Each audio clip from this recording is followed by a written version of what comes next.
Okay, नमस्कारम, good morning everyone. So first lecture accounting equation. कल हम लोग ने ऑलरेडी अकाउंट स्टार्ट किया, लेकिन कल हम लोग ने खाली सिलेबस और पेपर पैटर्न देखा था। आज हम लोग एक्चुअली टॉपिक स्टार्ट करेंगे जो आपका चैप्टर 2 यूनिट 1 है, accounting equation and generalized entries. वो हमारा टॉपिक है, हम लोग वो स्टार्ट करेंगे। Is it clear? तो डायरेक्टली मैं अकाउंटिंग इक्वेशन या जर्नल एंट्रीज नहीं स्टार्ट करूंगा, उसके पहले हम लोग थोड़े प्रिंसिपल्स है अकाउंट्स करने के टाइम पे, हम लोग वो पढ़ेंगे। ठीक है, तो मेरा तो पहले एक सिंपल सा सवाल है, हम अकाउंट्स करते क्यों? आप लोग 12th पास हो, इतना तो उम्मीद रख ही सकता हूं मैं तुम लोग से, क्या अकाउंट्स क्यों किया जाता है उतना तो बता ही सकते हो तुम लोग। Yes, to know the financial position. इसने एकदम फुल लमसम में एक ही आंसर दे दिया, सब इसमें सर इसमें सब कवर है। लेकिन सर एक्चुअल में क्या होता है? सब बुक्स मेंटेन करने होते हैं। अकाउंट्स मतलब क्या होता है? Books maintain. फाइनेंशियल पोजीशन पता चलती है, वो तो एकदम लास्ट पॉइंट है, राइट? है ना? स्टार्ट कहां से होता है सर? स्टार्ट तो हमारा होता है बुक्स मेंटेन करने से। अलग अलग बुक्स मेंटेन करने पड़ते हैं। ठीक है, तो अलग अलग बुक्स क्यों मेंटेन करने पड़ते हैं? ताकि सर हमको आइडिया आ सके कि हमने सेल कितना किया है, हमने परचेस कितना किया है, हमने कौन सा असेट्स परचेस किए, हमारी लायबिलिटी कितनी है, हमारा कैपिटल फंड कितना है। Are you guys clear with this? हमारा एक्सपेंस कितना है, हमारा इनकम कितना है, फिर उसमें आता है आपका एक्टिव इनकम कितना है, पैसिव इनकम कितना है, डेटर्स कितने हैं, आपके क्रेडिटर्स कितने हैं। ये सारी चीजें कब पता चलते हैं? जब आप बुक कीपिंग करते हो। क्या करते हो? बुक कीपिंग मतलब बुक्स ऑफ अकाउंट्स। तो एक बिजनेसमैन सी, एक सिंगल ह्यूमन बीइंग कभी अकाउंटिंग करता है क्या? मतलब आप लोग करते रहोगे तो अच्छी बात है, लेकिन नहीं करते हम लोग यूजुअली, क्योंकि एक तो आप बड़े हुए नहीं अभी तक, मतलब ऐसा आपका कुछ खुद का है नहीं। ठीक है, और सेकेंड इंपॉर्टेंट थिंग कि सर एक इंडिविजुअल क्या ही अकाउंटिंग करेगा खुद की। ठीक है, मतलब कि आप अगर रोज जाके वड़ा पाव खाते हो, मतलब आप अभी समझो यहाँ पे अपना मुंबई का वड़ा पाव है, राइट? उधर जाके आप अगर वड़ा पाव खाते रहोगे तो मतलब एक खाते रहोगे तो दो अगर खाते रहोगे तो रोज का 24 रुपए का आपका पेमेंट जाएगा। तो अकाउंटिंग क्या? वड़ा पाव की अकाउंटिंग करोगे, है ना? फिर उसके बाद वड़ा पाव खाने के बाद सर चाय पी लिया तो 6 रुपए की चाय, तो 6 रुपए का चाय का एक लेजर बना के रखो।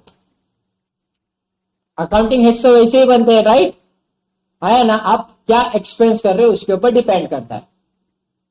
तो इंडिविजुअल अकाउंटिंग करता नहीं है खुद का, तो सर अकाउंटिंग किसका होता है? तो अकाउंटिंग एंटिटी वाइज होता है। अकाउंटिंग किसका होता है? एंटिटी वाइज होता है। तो आने वाले एक 60 डेज में हम लोग किस किस का अकाउंटिंग कर पढ़ने वाले? तो accounting of sole proprietor, accounting of partnership firm, accounting of LLP. Partnership firm और एलएलपी हम लोग साथ में कवर करेंगे। ठीक है, ये इन लोगों के हम लोग क्या करने वाले? अकाउंटिंग करने वाले। ठीक है, लेकिन उसके पहले हमें बेसिक रूल्स पता रहने चाहिए कि अकाउंटिंग शुरू कहां से होती है और खत्म कहां पे जाके होती है। तो आज के लेक्चर में हम लोग स्टार्ट करेंगे। तो अकाउंटिंग प्रोसेस करके कुछ तो एक कॉन्सेप्ट रहता है, बचपन से पढ़ते आ रहे हैं। बचपन से मतलब जब मैं बचपन बोलता हूँ तो एकदम बचपन में नहीं चले जाने का, 11th स्टैंडर्ड की बात कर रहा हूँ। कब की बात कर रहा हूँ? 11th स्टैंडर्ड में। 11th स्टैंडर्ड में आपको अकाउंटिंग प्रोसेस किसी ने तो पढ़ाया ही होगा डेफिनेटली। मेरा अकाउंटिंग प्रोसेस थोड़ा अलग दिखेगा आपको, नाम्स भी अलग है, नेमिंग भी आप अगर देखोगे तो थोड़े अलग अलग से नेम्स है। ठीक है, आई होप कि सब लोग मॉड्यूल बंद कर दो गाइस, मॉड्यूल की जरूरत नहीं है अभी। नोटबुक ओपन रखो क्योंकि आज थोड़ा लिखना पड़ेगा तुम लोग को। ठीक है, नोटबुक ओपन रखो, मॉड्यूल की अभी फिलहाल तो जरूरत है नहीं हमें।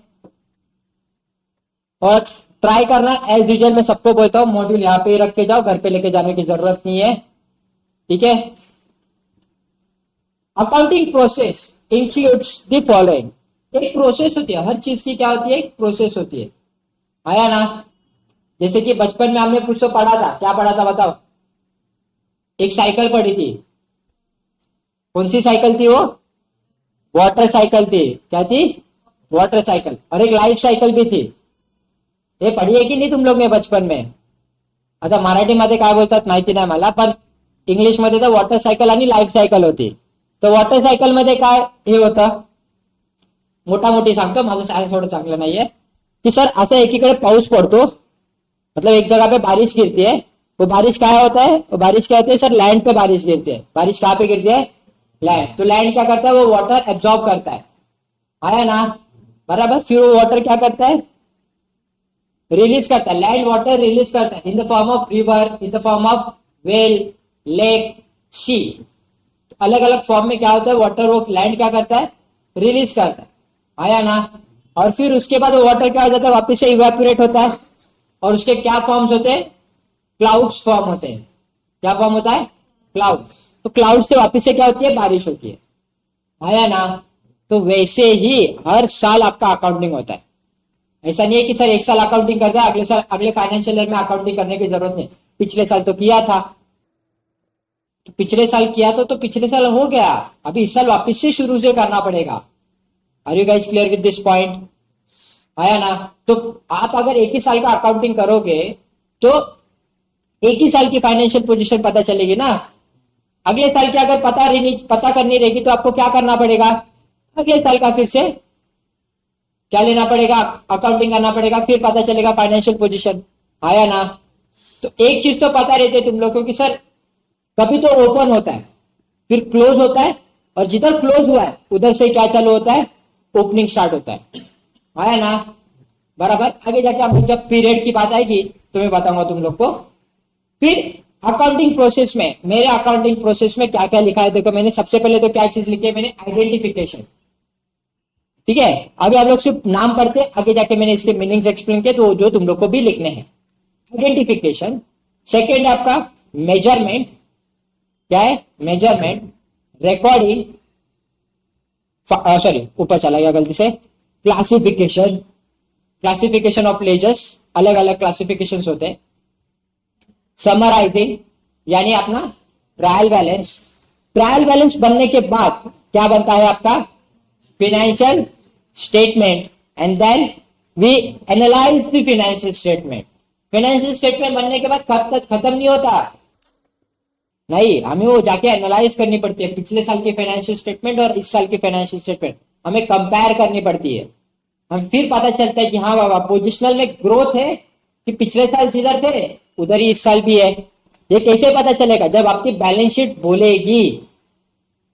ठीक है, जब आप बैलेंस शीट कंपेयर करोगे, पिछले साल की बैलेंस शीट और इस साल की बैलेंस शीट जब आप कंपेयर करोगे, तब आपको पता चलेगा कि भाई हमारा ग्रोथ हुआ है कि ग्रोथ नहीं हुआ। Is it clear? तो ये हमारी क्या है, अकाउंटिंग प्रोसेस है। तो सबसे पहला जो तुम्हारा आज का टॉपिक है वो है अकाउंटिंग प्रोसेस। हेडिंग डाल दो अकाउंटिंग प्रोसेस का। डन, चलो। तो सबसे पहले हम लोग बात करेंगे आइडेंटिफिकेशन की। Identification of what, identification of transaction and events. जब भी आप अकाउंट्स करने जाओगे तो आप लोग को मोस्ट ऑफ चीजें जर्नल एंट्रीज के फॉर्म में रहेगी। मतलब आपको एक स्टेटमेंट दिया रहेगा, परचेस ऑफ गुड्स वर्थ ₹7,000। इसका क्या मतलब हुआ, मतलब एक सेंटेंस था ना खाली। तो आपको सबसे पहले प्रोसेस तो क्या करना है कि सर सबसे पहले तो हमें आइडेंटिफाई करना है। क्या करना है उसको, आइडेंटिफाई, कि ये जो सेंटेंस आपको बताया गया है, मैंने अभी ओरली बताया, मैंने बोला इसका अकाउंटिंग करो। तो आप तो सबसे पहले तो आप क्या करोगे, आप इस सेंटेंस को आइडेंटिफाई करोगे कि ट्रांजेक्शन है कि इवेंट है। क्या था ये, मैंने क्या बोला था, परचेस ऑफ गुड्स वर्थ ₹7,000। तो ये ट्रांजेक्शन था कि इवेंट था, जरा जोर से बोलो। सर ट्रांजेक्शन था। ये कैसे पता चला, क्योंकि आइडेंटिफाई किया सर हमने। यहाँ पे क्या हो रहा है, आप परचेस कर रहे हो, मतलब आप आउटसाइडर के साथ कुछ ट्रांजैक्ट कर रहे हो। आया ना, बराबर। या तो आपने पैसा दिया है या तो आपको देना पड़ेगा, मतलब आपकी लायबिलिटी बढ़ रही है। Right, is it clear to everyone?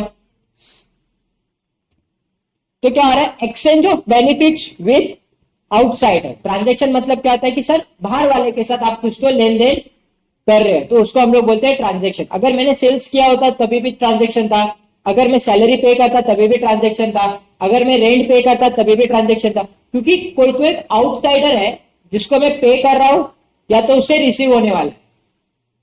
आया ना, रिसीव मतलब पैसा रिसीव कब होगा, जब आप उसको कुछ तो सेल करोगे। आया ना, पैसा देना कब पड़ेगा, जब आपने कुछ तो परचेस किया होगा। बराबर। एम्प्लॉय को सैलरी क्यों दी जाती है, क्योंकि भाई वो आपके लिए काम, आपके आपके कंपनी में, आपके ऑफिस में वो बैठ के क्या कर रहा है, काम कर रहा है, इसके लिए आप सैलरी देते हो उसको। आउटसाइडर है ना। आया ना। फिर रेंट, रेंट पे होता है, क्यों, क्योंकि सर आप किसी की तो जगह यूज कर रहे हो। तो जगह का क्या देना पड़ेगा आपको, rent. Two way transaction, outsider include है, आया ना। Event, ultimate results of transaction, transactions के जो रिजल्ट्स आते हैं उसको क्या बोला जाता है, इवेंट्स बोला जाता है।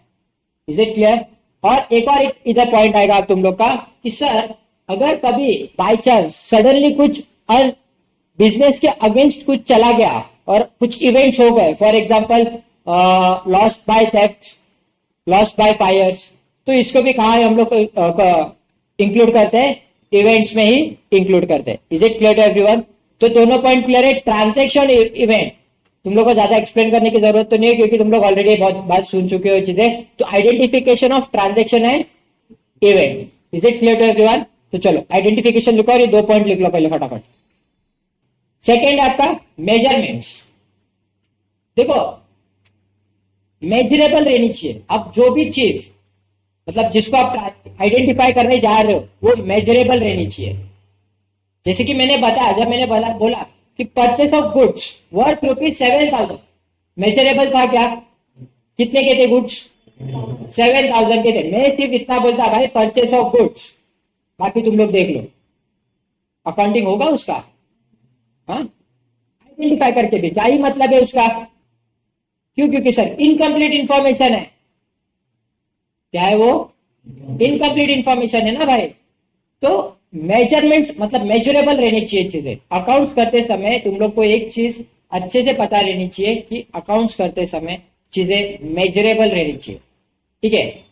आपने बिजनेस स्टार्ट किया और बिजनेस आपने कहां पे स्टार्ट किया पता है, आपके पापा के जमीन पे।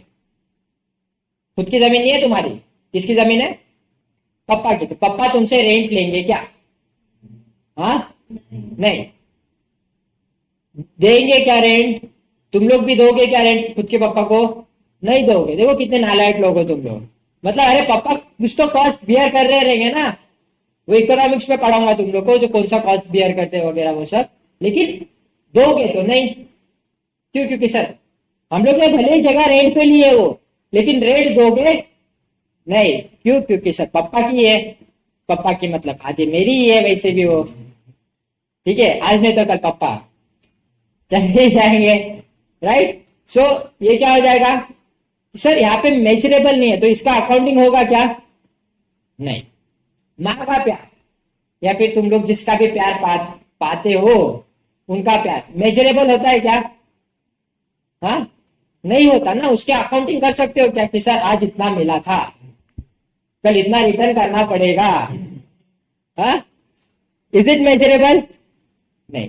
तो जो चीज मेजरेबल नहीं है उसको आप लोग अकाउंटिंग के फॉर्म में लिख नहीं सकते, तो इसके लिए मेजरेबल रहना जरूरी है। तो यहाँ पे भी मैंने वैसे लिखा, in accounting we record the items which can be converted into the terms of money. भाई जिसको हम लोग पैसे में गिन सकते हैं उसको या तो अकाउंट्स में रखेंगे, जो चीज पैसे के साथ लेन देन नहीं करती उसको अकाउंट्स में रख के मतलब नहीं है। क्यों, क्योंकि भाई माँ का प्यार के लिए पैसा थोड़ी ना होता है, गर्लफ्रेंड के प्यार के लिए कोई पैसा नहीं देता, वो अलग बात है, क्यों खर्चा करवाती है या फिर बॉयफ्रेंड करवाता है। ऐसा नहीं कि गर्लफ्रेंड ही खर्चा करवाती है, आजकल बॉयफ्रेंड भी निर्लज्ज है, करवा देते हैं खर्चे। थर्ड है रिकॉर्डिंग। अभी आपको एक बार अमाउंट पता चल गई तो आप उसको क्या करते हो, रिकॉर्ड करते हो। Records in the form of journal और सब्सिडरी बुक्स। जर्नल एंट्री और सब्सिडरी बुक्स हम लोग आगे जाके पढ़ेंगे। इस चैप्टर में हम लोग जर्नल एंट्री पढ़ेंगे, नेक्स्ट चैप्टर में हम लोग सब्सिडरी बुक्स पढ़ेंगे। लेकिन किस फॉर्म में रिकॉर्ड होते हैं, तो सब फॉर्म क्या उसका, जर्नल एंट्रीज और subsidiary books. Is it clear. और यहाँ पे एक और पॉइंट लिखा है मैंने, क्रोनोलॉजिकल ऑर्डर। सर इसका क्या मतलब होता है, वो क्रोनोलॉजी अपना कौन, क्रोनोलॉजी समझो अमित शाह। अमित शाह का डायलॉग नहीं पता तुम लोग को, आज इंस्टाग्राम पे डालूंगा मैं, इंस्टाग्राम पे देख लेना तुम लोग, सब लोग हो ना इंस्टाग्राम के ग्रुप पे। कल या परसों एक वीडियो डालने है, वो तो एजुकेशनल था।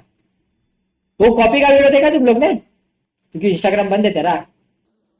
ये देखो बड़े लोग तो क्रोनोलॉजिकल ऑर्डर मतलब कि सर एक ऑर्डर स्पेसिफाइड किए उन्होंने कि ऐसे ही रिकॉर्ड होना है, जिसको हम लोग बोलते हैं rules, golden rules and US accounting rule. ठीक है। तो उन्होंने जो रूल्स दिए गए हैं उस रूल के हिसाब से ही हम लोग क्या करते हैं, रिकॉर्डिंग करते हैं। मतलब ऐसा नहीं है कि रिकॉर्ड करने बोला है तो चलो जैसा मन में आया वैसा रिकॉर्ड करते जाओ।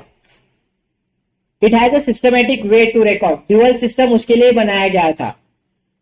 ठीक है, हम लोग आगे जाके वो सब भी देखेंगे। क्लियर है यहाँ तक किसी को कोई डाउट? चलो लिख लो, इतना फटाफट लिख लो, सब कुछ लिखने की जरूरत नहीं है। आइडेंटिफिकेशन में 2 पॉइंट लिखो खाली, मेजरमेंट्स में भी दोनों पॉइंट लिखो, रिकॉर्डिंग में भी दोनों पॉइंट लिखो, ये लिखने की जरूरत नहीं है। Next is classification. यस, एक बार रिकॉर्डिंग हो जाएगी मतलब जर्नल एंट्री पास कर लोगे, फिर उसके बाद क्या आएगा आप लोग का? सर उसके बाद आएगा हम लोग का क्लासिफिकेशन। क्योंकि देखो आप अगर जर्नल एंट्री रिकॉर्ड करोगे मतलब हर एक ट्रांजेक्शन की जर्नल एंट्री आप अगर रिकॉर्ड करोगे तो बहुत सारे जर्नल एंट्रीज बनेंगे, आए ना? एकदम क्लियर है। क्योंकि एक बिजनेस में नहीं बोलोगे तो दिन में 10 मिनिमम, बैर मिनिमम में बोल रहा हूं 10 एंट्री तो होते ही है। कितने एंट्री होते हैं?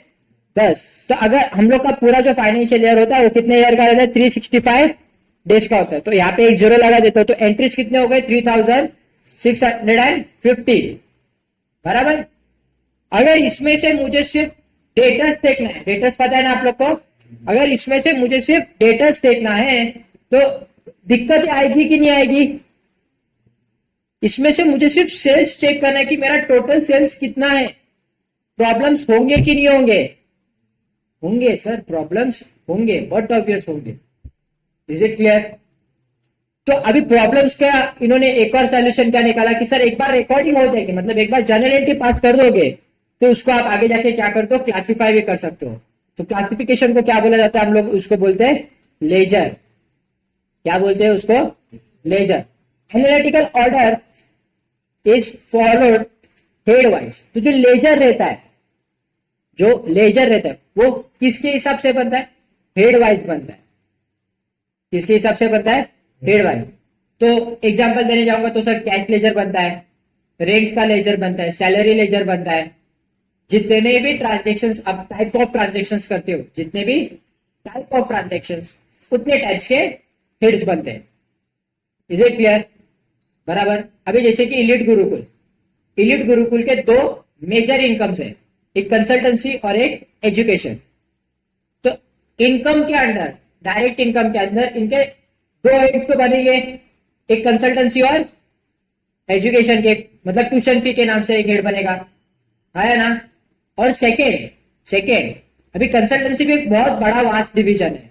ठीक है, एकेडमिक्स में फिर भी ट्यूशन फी आता है लेकिन वहां पे वास्ट डिवीजन है। क्यों? क्योंकि सर आईटीआर का काम होता है, सर इनकम टैक्स और टैक्स ऑडिट का काम होता है, जीएसटी का काम होता है, टीडीएस का काम होता है, ईएसएससी पीटी पीएफ के काम होते हैं। तो ऐसे बहुत सारे अलग अलग काम होते हैं तो उनके अलग अलग हेड्स बनते हैं। Is it clear? पक्का? तो जितने आपके टाइप्स ऑफ ट्रांजेक्शन है उतने टाइप्स ऑफ क्या आएंगे? आपके हेड्स आएंगे। बराबर। फिर उसके बाद आता है आपका समराइजिंग बोले तो सर ट्रायल बैलेंस को ट्रायल बैलेंस क्यों बोला जाता है? क्योंकि सर ट्रायल बैलेंस में आपको दोनों बैलेंस दिखती है, डेबिट बैलेंस भी दिखती है और क्रेडिट बैलेंस भी दिखती है। अगर ट्रायल बैलेंस आपका टैली हो रहा है, अगर ट्रायल बैलेंस आपका टैली हो रहा है तो समझ जाना आपने आइडेंटिफिकेशन ठीक से किया है, आपने मेजरमेंट ठीक से किए, आपने रिकॉर्डिंग्स ठीक से किए और आप क्लासिफिकेशन करते समय आपने हेड्स भी बराबर बनाए तो आपका क्या होगा? ट्रायल बैलेंस टैली होगा। अगर ट्रायल बैलेंस टैली नहीं हो रहा ड्यू टू एनी रीजन, किसी भी रीजन की वजह से आपका ट्रायल बैलेंस अगर टैली नहीं हो रहा तो समझ जाना अपने ऊपर किधर तो क्या की है? गलती की है। तो गलती ढूंढना पड़ता है और फिर उसको क्या करना पड़ता है? रेक्टिफाई करते हैं हम लोग। वो हम लोग कहां पे पढ़ेंगे? रेक्टिफिकेशन ऑफ एरर में, चैप्टर नंबर 2 यूनिट 6। तो जहां पे आपको गलतियां मिलेगी और गलतियों को रेक्टिफाई करना होगा वो चैप्टर का नाम क्या है? Rectification of errors. Is it clear? तो समराइजिंग, ट्रायल बैलेंस हमेशा क्या होना चाहिए आप लोग का? टैली होना चाहिए। Is it clear? नेक्स्ट है आपका फाइनेंशियल स्टेटमेंट। इन दोनों के बीच में एक और चीज आती है, क्लोजिंग एंट्रीज पास करने पड़ते थोड़े, वो फाइनेंशियल स्टेटमेंट के साथ आप पास करोगे, जिसको हम लोग बोलते हैं एडजस्टमेंट्स बोलते हैं। क्या बोलते हैं उसको? एडजस्टमेंट। ईयर एंड में कुछ एडजस्टमेंट पास करने पड़ते हैं जिससे फाइनेंशियल स्टेटमेंट आपका क्लोज हो जाता है। क्या होता है? क्लोज। ठीक है, तो ट्रेडिंग, अभी फाइनेंशियल स्टेटमेंट में क्या क्या कवर होता है? Trading and profit and loss account. As of now foundation level में आपको इतनी चीजें तो पता रहनी चाहिए, क्योंकि सोल प्रोप्राइटर और पार्टनरशिप फॉर्म में ये फॉलो होता है। ठीक है, आप जब कंपनी अकाउंट्स पढ़ोगे तो कंपनी अकाउंट्स के मतलब कंपनीज के फाइनेंशियल स्टेटमेंट अलग बनते हैं। उनका एक पैटर्न है जो फिक्स पैटर्न है। शेड्यूल 3 कंपनीज एक्ट के जो शेड्यूल 3 है, वो शेड्यूल 3 में एक बैलेंस शीट का पैटर्न दिया गया है। वो पैटर्न ही सबको फॉलो करना पड़ता है। फिर वो इलीट गुरुकुल लिमिटेड रहने दो, या फिर रिलायंस इंडस्ट्रीज रहने दो, या फिर टाटाज रहने दो, उनको सेम ही पैटर्न फॉलो करना पड़ता है, क्योंकि कंपनीज एक्ट के थ्रू वो आया है। Is it clear to everyone? चलो, फिर आपका trading and profit and loss account, balance sheet, cash flow statement and notes to account. ठीक है, कैश फ्लो स्टेटमेंट अभी आप लोग के सिलेबस का पार्ट नहीं है, क्योंकि कैश फ्लो स्टेटमेंट अगेन ये कहां पे बनता है? कंपनीज अकाउंट, मतलब कंपनीज एक्ट के थ्रू जब आप शेड्यूल 3 बनाते हो बैलेंस शीट, तो उसके आगे जाके फिर एक कैश फ्लो स्टेटमेंट का आपको दिखाना पड़ता है कि सर आपका जो कैश फ्लो था वो कैसे था। सोल प्रोप्राइटर पे और पार्टनरशिप फर्म पे ये मैंडेटरी नहीं होता, लेकिन फिर भी बनाना होगा तो बना सकते हो क्या? हाँ बना सकते हो, लेकिन कोई यूजुअली बनाता नहीं है। रियल लाइफ की बात कर रहा हूं मैं, बुक्स में तो टॉपिक ही नहीं है आप लोग को। रियल लाइफ की मैं बात कर रहा हूँ। रियल लाइफ में जब आप ऑफिस में जाओगे काम करने के लिए, तो अगर किसी ने मांगा, मैंडेट रहेगा उनको, तो ही बनाना होता है, नहीं तो बनाने की जरूरत नहीं है। Notes to account, yes compulsory होता है भाई, नोट्स टू अकाउंट आपको दिखाने ही पड़ते हैं। ठीक है, फिर सोल प्रोप्राइटर रहने दो, पार्टनरशिप फर्म रहने दो, एलएलपी रहने दो, या फिर कंपनीज रहने दो, नोट्स टू अकाउंट मैंडेटरी रहता है, सबको मैंडेटरी रहता है। ठीक है, इसके लिए अभी नोट्स टू अकाउंट मतलब क्या? वर्किंग नोट होते हैं जो तुम लोग के। इसके लिए हमेशा बोला गया है कि भाई वर्किंग नोट दिखाया करो, वर्किंग नोट के मार्क्स रहते हैं, क्योंकि रियल लाइफ में भी उसकी इज्जत है। लास्ट में क्या है आपका? एनालाइज करते समय आप लोग को दो चीजें करनी है। आपने जो पीएनएल और मतलब इनकम स्टेटमेंट और बैलेंस शीट जो बनाई है, उसको डिटेल एनालाइज करो, डिटेल स्टडी करो कि बराबर बनी है कि नहीं बनी है। और थर्ड जो है आप लोग का, सेकंड जो है उसमें कैलकुलेशन ऑफ रेशियो, ये भी आपके सिलेबस का पार्ट नहीं है, ये आपको आगे देखने मिलेगा फाइनेंशियल मैनेजमेंट में। जब आप एफएम पढ़ोगे आगे जाके तब आपको पता चलेगा। लेकिन कैलकुलेशन ऑफ रेशियोज करके भी एक कॉन्सेप्ट रहता है, जो एकदम एंड में होता है, फाइनेंशियल स्टेटमेंट खत्म होने के बाद। यहां तक बातें क्लियर है? चलो लिख लो फटाफट सब लोग। Then guys, generally accepted accounting principles, जिसको हम लोग प्यार से क्या बोलते हैं? गैप। क्या बोलते हैं इसको?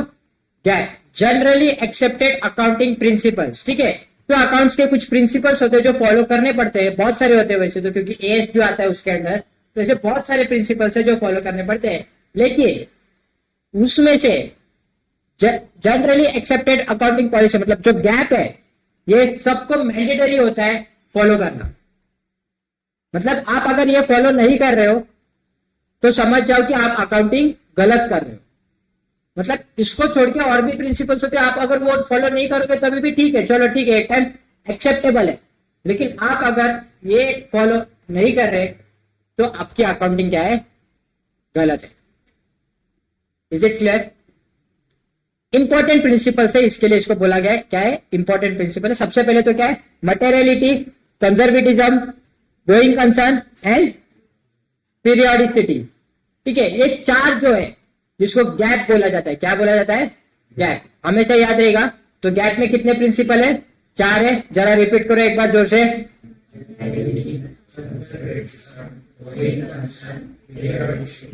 कितने हैं? चार ही है, ज्यादा नहीं है, और मीनिंग भी एकदम सिंपल है। ठीक है, सबसे पहले materiality, the item is treated as material if it has effect on decision making of users of accounting information. अभी एक बात बताओ, आप मटेरियल उस ट्रांजेक्शन को बोलोगे जिसका आपके बिजनेस में बहुत बड़ा इफेक्ट आता है। ठीक है, for example purchase of furniture, ठीक है, आपका जो ये अभी फर्नीचर में क्या है पता है आप लोग का? वो सब टेबल्स वगैरह, मतलब ऑफिस टेबल्स जो आते हैं ना वो है। और आपका जो बिजनेस स्ट्रक्चर है वो कंसल्टेंसी फर्म है। तो अभी कंसल्टेंसी फर्म में आप जैसे इलीट गुरुकुल है, वो इलीट गुरुकुल को पकड़ के चलो, तो आपने क्या परचेस किया है, फर्नीचर परचेस किए और बहुत सारे पीसेस परचेस किए, तो वो आपके बिजनेस के लिए मटेरियलिस्टिक है कि नॉन मटेरियलिस्टिक है? उस जो चीजें खरीदी है आपने, उसका आपके बिजनेस पे डायरेक्ट इफेक्ट है कि नहीं है? क्या लगता है तुम लोग को? एलीट गुरुकुल में अगर पीसीस नहीं रहेंगे तो काम होगा कि नहीं होगा? नहीं होगा ना भाई, क्योंकि सारी चीजें तो पीसी पे चलती है। फर्नीचर नहीं होगा तो क्या नीचे बिठाऊंगा ऑफिस में? 20 लोगों का स्टाफ है ऑफिस में, अगर फर्नीचर नहीं होगा तो कहां पे बिठाएंगे लोगों को? Are you guys clear with my point? तो जिसका बिजनेस के ऊपर इफेक्ट होता है उन चीजों को हम लोग क्या बोलते हैं? मटेरियलिटी बोलते हैं। Is it clear? देखने गए तो स्टेपलर भी तो असेट ही है, यहाँ पे मैंने एग्जांपल लिख के रखा ऑलरेडी। वो अगर देखने जाओगे तो स्टेपलर जो होता है, स्टेपलर वो असेट ही होता है ना? अरे हाँ या ना, असेट है ना, वो लॉन्ग टर्म के लिए यूज होता है। लेकिन उस स्टेपलर का हमारे बिजनेस पे डायरेक्ट इफेक्ट है क्या? कुछ नहीं है सर, नहीं है तो नहीं है, दूसरा खरीद लो चुपचाप। पीसी वैसे नहीं होता, महंगा होता है ना सर, पहली बात तो रोज नया खरीदने बोलोगे तो नहीं पॉसिबल ना वो। Is it clear? तो यहाँ पे मैंने एग्जांपल लिखा, देखो परचेसिंग मशीनरी और stapler purchasing of machinery materialistic है, क्योंकि सर इसका डायरेक्ट इफेक्ट है बिजनेस के साथ। Stapler is an asset by nature आप अगर उसका देखोगे तो असेट है, क्योंकि लॉन्ग टर्म के लिए यूज होता है सर स्टेपलर। ऐसा नहीं है कि आज खरीदे तो कल फेंक ही दोगे उसको। स्टेपलर के पिन्स खत्म तो स्टेपलर भी फेंक दो, पिन आती है ना मार्केट में। But it is treated as expense because this item is not material, क्योंकि सर बिजनेस पे उस पर डायरेक्ट इफेक्ट नहीं है। स्टेपलर नहीं भी होगा तभी भी बिजनेस चलेगा, लेकिन अगर पीसी ही नहीं रहेंगे, मतलब कंप्यूटर ही नहीं रहेगा, तो मेरा बिजनेस चलेगा क्या? नहीं चलेगा। Is it clear? तो मटेरियलिटी क्लियर है, ठीक है। सेकेंड आपका कंजर्वेटिज्म, बहुत अच्छा कॉन्सेप्ट है ये, ठीक है। लड़कियां बुरा मत मानना, भी मैं एग्जांपल दूंगा एक तो, ठीक है।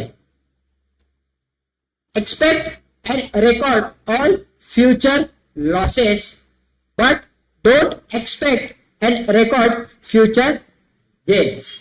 मतलब क्या होता है सर कंजर्वेटिज्म का? कंजर्व करना मतलब कि भाई पहले से तुम तैयारी करके चलो कि आगे क्या है, घाटा है, ठीक है। आगे क्या है, घाटा है, क्लियर है सर? नहीं, आगे अगर फायदा दिख रहा है तो बुक कर ले क्या? नहीं, फायदा बुक नहीं करना। कंजर्वेटिज्म एकदम क्लियर कट बोलता है कंजर्व करो। फायदा दिखे तो बुक नहीं करना, बुक करना मतलब अकाउंटिंग करना। घाटा दिख रहा है तो चुपचाप पहले कर लो, मतलब ऐसा एहसास भी हो रहा है कि भाई घाटा होने वाला है, तो वो क्या करना है आपको? बुक करना है। फॉर एग्जाम्पल, ठीक है, दो लड़कियां रोड क्रॉस कर रही है, दो लड़कियां रोड क्रॉस कर रही है और आप बाइक पे जा रहे हो, मतलब जिनको गाड़ी आती है वो लोग बाइक पे जा रहे हो, तो लड़की भी हो सकती है लड़के भी हो सकते हैं, ठीक है, what ever it might be. तो आपको अगर दूर से दिख गया है कि लड़कियां क्या कर रही है भाई, क्रॉस कर रही है रास्ता, ठीक है, और अभी एक जो थी वो एकदम चालाक थी तो फटाफट निकल गई, और दूसरी जो थी वो थोड़ी डल टाइप से थी, लड़की धीरे धीरे क्रॉस कर रही थी और उसका उसमें कुछ तो नीचे गिर गया। आपको दूर से दिख गए थे कि वो लोग क्रॉस कर रहे हैं, उसमें से एक नीचे बीच में खड़ी हो गई है रास्ते के, कुछ तो ढूंढने के लिए। तो इसमें आपकी रिस्पॉन्सिबिलिटी क्या बनती है बताओ ना? मतलब आप अगर गाड़ी चला रहे हो बॉयज, फिर तुम 4 टकलों को पूछ रहा हो, तुम लोग क्या करोगे इस सिचुएशन में? हाँ, गाड़ी धीरे चलाएंगे, ओके, एक पॉइंट ऑफ व्यू हो सकता है, ठीक है। और भाई एक बात अच्छे से समझना, गाड़ी कभी लड़की को जाके नहीं ठोकती, लड़की आके गाड़ी को ठोकती है, ठीक है। तो मेरा पॉइंट क्या था कि भाई आपको दूर से दिख गया घाटा है आगे, तो आप अपनी गाड़ी चुपचाप साइड में खड़ी कर लो, उनको पहले पूरा उनका जो प्रस्ताव शुरू है वो खत्म होने दो और फिर आप गाड़ी लेके जाओ। इससे क्या हो गया, इसने आपको आपने क्या किया, आपको घाटा दिख गया, आपने उस पर क्या लिया, प्रोविजन ले लिया। हमने क्या किया सर, हमको दिख रहा था कि आगे जाके पहुंच दिख रही है हम लोग को, उनकी लिए हमारी दिख रही है, तो हम चुपचाप साइड में खड़े हो जाते हैं। वो एक बार साइड में हो गए तो फिर हम क्रॉस कर लेंगे। Is it clear? तो ये क्या बताता है कि भाई कंजर्वेटिज्म क्या बोलता है कि फ्यूचर में अगर कोई लॉसेस है, ठीक है, फ्यूचर में अगर कोई लॉस होने वाला है तो उसको अभी बुक कर लो, अगर लेकिन फ्यूचर में कोई प्रॉफिट होने वाला है तो उसको अभी आप बुक नहीं कर सकते, उसको आपको फ्यूचर में ही बुक करना पड़ेगा। Is it clear to everyone? ठीक है। Assets are shown at actual amount, ये एक पॉइंट होता है। असेट्स जो है वो एक्चुअल अमाउंट पे ही शो किया जाता है। नहीं तो फिर आज 31 मार्च है, मतलब आज 31 मार्च है, अभी पकड़ के चलते हैं। अभी गोल्ड का कुछ प्राइस है ना 66,000 पहुंच गया है, आप लोगों को पता है। मतलब एक महीने पहले 60,000 था, अभी 66,000 पहुंच गया है। और बोला जाता है कि एंड ऑफ अप्रैल तक 70,000 होने वाला है। इमेजिन करो, मेरे पास है नहीं उतना, लेकिन मेरे पास 1 किलो सोना है घर पे। कितना किलो सोना है? 1 किलो की बात चल रही है। तो 1 किलो जो सोना है मेरा, वो मैं 66,000 पे बुक करूं 31 मार्च पे, या 70,000 पे बुक करूंगा? मेरा फायदा है ना, लेकिन 70 मेरे को 30,000 सॉरी 4,000 बढ़ के मिलने वाला है अभी एंड ऑफ अप्रैल में।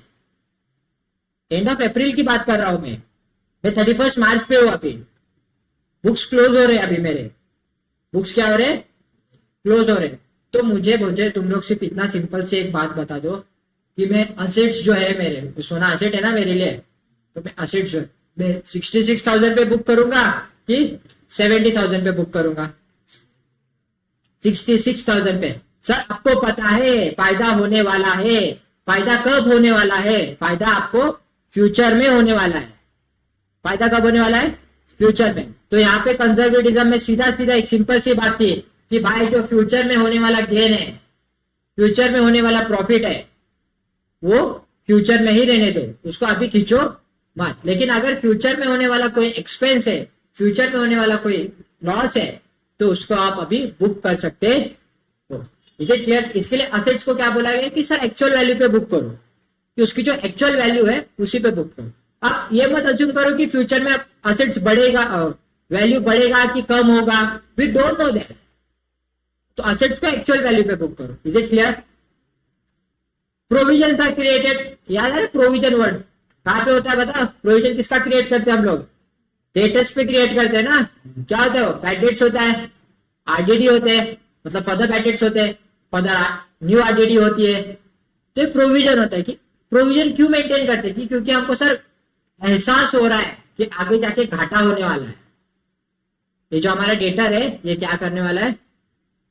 नुकसान। जैसे तुम लोग को मैं बता देता हूँ, लड़कियां क्या करते हैं, जैसे उनको हिंट मिल जाती है ब्रेकअप की, क्या भी एक पर्टिकुलर पॉइंट के बाद हमारा ब्रेकअप होना ही है, तो वो बेस्ट फ्रेंड्स बनाना चालू कर देते हैं। समझा तुम लोग को? जिसको समझाओ अच्छी बात है, जिनको नहीं समझाओ पोगो चैनल देखो जाके, ठीक है? नहीं समझा रहेगा तो अच्छी बात है, समझा रहेगा तो हंस रहे मुंह में ही। लास्ट में क्या बोला गया? Stock is valued at cost और market price whichever is less. Conservatism में एक और इंपॉर्टेंट पॉइंट है कि भाई स्टॉक और market price, sorry cost price और मार्केट प्राइस, दो तरीके के प्राइस होते हैं। हम लोग ने बचपन से पढ़ा है कि भाई विच एवर इज लेसर को बुक करना होता है, ठीक है? कॉस्ट प्राइस को बुक करो, मार्केट प्राइस को बुक करो, नहीं। इस कहां पे होता है? Whichever is laser.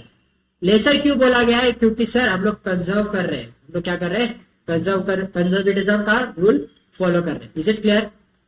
Next क्या है? Going concern. छोटा सा कॉन्सेप्ट है गोइंग कंसर्न, आपने लॉ में भी पढ़ा है।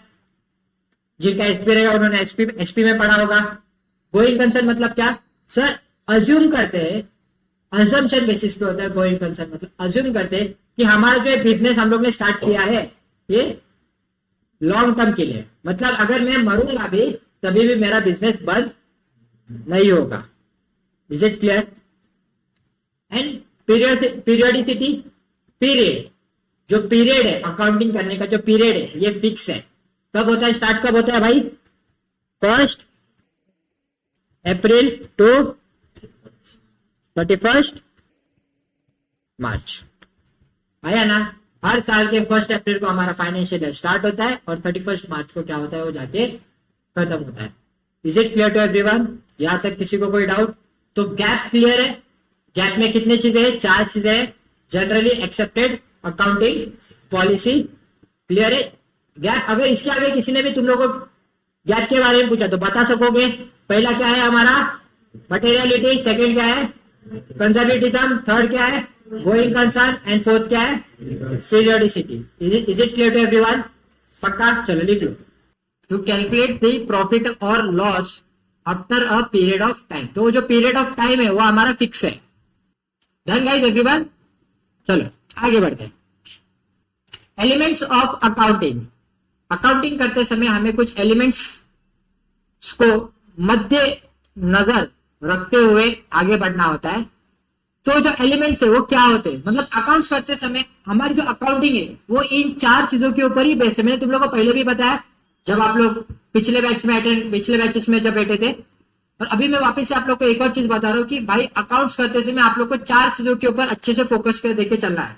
अगर आपको ये 4 चीजें पता चल गई तो आपका अकाउंट्स करना बहुत ही इजी हो जाएगा। तो 4 चीजें क्या है सर? एक तो हमारी असेट्स है, लायबिलिटी है, इनकम है और एक्सपेंस है। सर असेट्स क्या होता है? Assets are the things which gives benefits in future. Assets हमारी ऐसी चीजें, भले आज हमने उसको परचेस किया है लेकिन उसका बेनिफिट हमें आज भी मिलेगा, कल भी मिलेगा और फ्यूचर में मिलते जाएगा। अभी ये बेंचेस यहाँ पे बना के रखे आप लोग। यहाँ पे तुम लोग की जो बैच है आई थिंक 5th या 6th बैच है, 2021 से चालू है। 2021, 2022, 2023, 2024 में आ गए अभी हम लोग। तो ये 5th या 6th बैच है तुम लोग की। आगे भी चलते रहेगा ना, खत्म होने रुकने वाला है क्या ये? नहीं सर, ये बेंचेस जो है ये असेट है हम लोग के लिए। इलीट गुरुकुल के पॉइंट ऑफ व्यू से आप अगर ये बेंचेस देखने जाओगे तो ये क्या है? असेट्स है। तो जो असेट्स है ये असेट्स हम लोग ने जब बनाए थे तभी भी उसका यूटिलाइजेशन किया था, उसके बाद से यूटिलाइजेशन कर रहे हैं। मतलब 2021 में बनाए थे, 2021 में यूज हुआ, फिर उसके बाद 2000 आज 24 शुरू है, 2024 में यूज हो रहा है। सर फिर आएगा 2028 आएंगे, 2028 तक भी ये यूज होंगे, 30 आएगा, 30 में भी यूज होंगे। मतलब कि सर बनाया था 2021 में, हम लोग यूज कर रहे हैं आज भी, कल भी और आने वाले कुछ ईयर्स भी हम लोग उसको क्या करने वाले हैं? यूज करते रहे। तो असेट्स एक ऐसी चीज होती है जो आपको बेनिफिट्स देती है, कभी फ्यूचर में देती है। कब देती है? फ्यूचर में। करंट ईयर में अगर बेनिफिट्स रिसीव्ड हुए रहेंगे, ठीक है, तो यहाँ पे जैसे कि मैंने लिखा, देखो करंट ईयर में अगर किसी चीज का सिर्फ करंट ईयर में बेनिफिट्स है, कब है? करंट ईयर में ही सिर्फ उसका बेनिफिट्स है, तो उसको हम लोग असेट्स नहीं बोलेंगे, उसको हम लोग एक्सपेंस बोलेंगे। क्या बोलेंगे? एक्सपेंस बोलेंगे। अगर एक कोई असेट है जिसका आने वाले सालों में, आने वाले मतलब अगले साल में उसका बेनिफिट्स मिलने वाला है, तो उसको हम लोग क्या बोलेंगे? करंट असेट्स बोलेंगे। क्या बोलेंगे? अभी पीरियडिसिटी पे बात हो रही है, मतलब एक होता है एक्सपेंस, एक होता है आपका करंट असेट और एक होता है आपका फिक्स असेट्स, मतलब कि जो आने वाले कुछ सालों तक आपको बेनिफिट देते रहेगा। आया ना? तो वैसे जो अगर इसी साल में आपको बेनिफिट मिलना है, सिर्फ इसी साल में, तो आपको क्या हो गया? वो सर एक्सपेंस हो गया। वो क्या हो गया? एक्सपेंस। ठीक है, अगले साल में मतलब इस साल कुछ तो खर्चा किया लेकिन उसका बेनिफिट आपको अगले साल मिलने वाला है, तो उसको हम लोग क्या बोलेंगे? Current assets. क्या बोलेंगे? Current assets. और फ्यूचर में आने वाला बेनिफिट है, जैसे कि आज देख रहे हो कि आज यहाँ पे कुछ बेंचेस एम्प्टी है लेकिन आने वाले कुछ सालों में ये भरे हुए रहेंगे। आया ना? जब हमने बैच स्टार्ट की थी तब 2 या 3 ही लोग थे। कितने लोग थे? 2-3 लोग। आज काउंट बढ़ रहा है। जब काउंट बढ़ते रहेगा तो उसका पूरा बेनिफिट होगा। Is it clear? The benefits receivable is more than 1 year is known as fixed assets. Assets का क्लेरिफिकेशन क्लियर है कि ऐसा कोई असेट है जिसका सिर्फ इसी साल बेनिफिट मिलने वाला है तो उसको हम लोग एक्सपेंस बोलेंगे, अगले साल मिलने वाला है तो उसको हम लोग करंट असेट बोलेंगे, और लॉन्ग टर्म के लिए मिलने वाला है कि 1 साल से ज्यादा उसका बेनिफिट मिलने वाला है तो उसको हम लोग क्या बोलेंगे? फिक्स असेट्स बोलेंगे। Is it clear?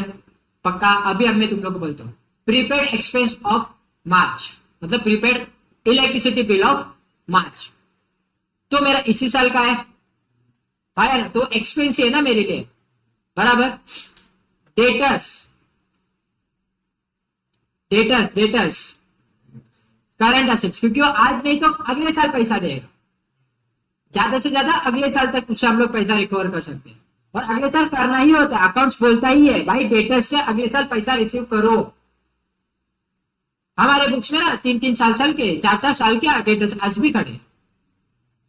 तुम लोग आओ कभी तो बैलेंस शीट दिखाऊंगा, तुम लोग को ओपन करके दिखाऊंगा भाई। 3-3 4-4 साल के डेटर्स आज भी हम लोग के बैलेंस शीट में खड़े। तो सर उनका क्या करना होता है, तो उनको बैड डेट्स मारना होता है। तो बैड डेट्स का रूल ही बनाया गया था कि जो पैसा दे नहीं रहा है वो लॉस समझ के आप आगे बढ़ो।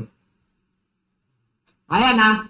इसके लिए तो कंजर्वेटिज्म था ना ऊपर, कि आपको पता चल चुका है कि 10,000 पिछले 4 साल से ऐसे ही कैरी फॉरवर्ड हो रहे डेटर्स के नाम पे, लेकिन वो सामने वाला डेटर 10,000 रुपए देने का नाम ले नहीं रहा है, तो उसको बैड डेट्स मार दो भाई। वो पैसा भी आने नहीं वाला, वो डूब गया। वो जो देने वाला है वो तो भूल ही गया, क्योंकि देखो देने वाले फटाक से भूल जाते हैं। आप समझो ना, अपने दोस्त से पैसे लिए हैं, मतलब आपकी रिस्पॉन्सिबिलिटी क्या है, रिटर्न करने की। तो जिसको रिटर्न करना होता है ना, मतलब आप रिटर्न करने वाले ना, आपके पास 500 रुपए किसी और के, तो आप भूल जाओ क्या इसको देने थे। लेकिन जो वेट कर रहा है कि भाई कभी ना कभी तो मेरा दोस्त देगा मेरे को पैसा, वो नहीं भूलता जल्दी, तो भूल गया। तो अभी अकाउंट से बोलते हैं आप भी भूल जाओ। 4 साल से लेके उस 10,000 को लेके लटक रहे हो, उससे अच्छा बैड डेट्स मार दो। क्या मार दो? बैड डेट्स मार सकते हो ना आप, तो बैड डेट्स की एंट्री आती है।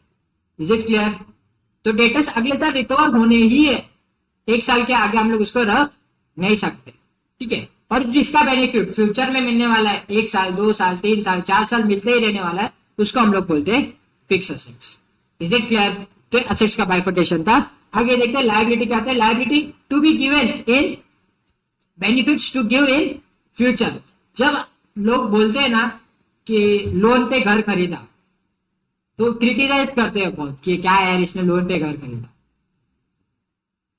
खुद के पास पैसा नहीं था तो लोन पे क्यों खरीदा इसने घर, नहीं खरीदना चाहिए था ना।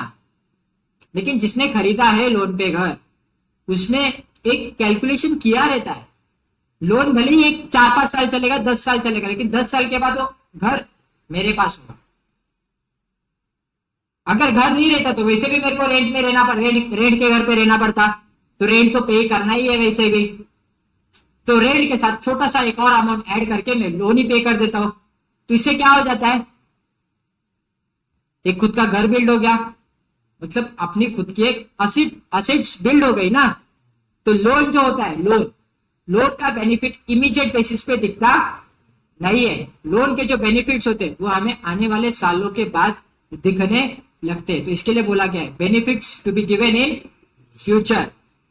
तो लायबिलिटी जो होती है, लायबिलिटी तो बेनिफिट उसके कब मिलने वाले, तुम लोग को फ्यूचर में मिलने वाले। Is it clear to everyone? पक्का? Income the amount received in return to the compensation of the obligation. मतलब आपका जो काम है, जैसे कि आज मेरा काम क्या है, तुम लोग को एजुकेट करना, तो मेरा काम क्या है, तुम लोग को एजुकेट करना। तो मेरी इनकम क्या है भाई, मेरी इनकम क्या है? अरे क्या सैलरी, तुम लोग की फीस। सैलरी कहां से आएगी मेरी, तुम लोग की सैलरी तो मेरे को गुरुकुल देती है, लेकिन गुरुकुल को इनकम कहां से आएगी? फीस, तुम लोग की fees, tuition fees, right.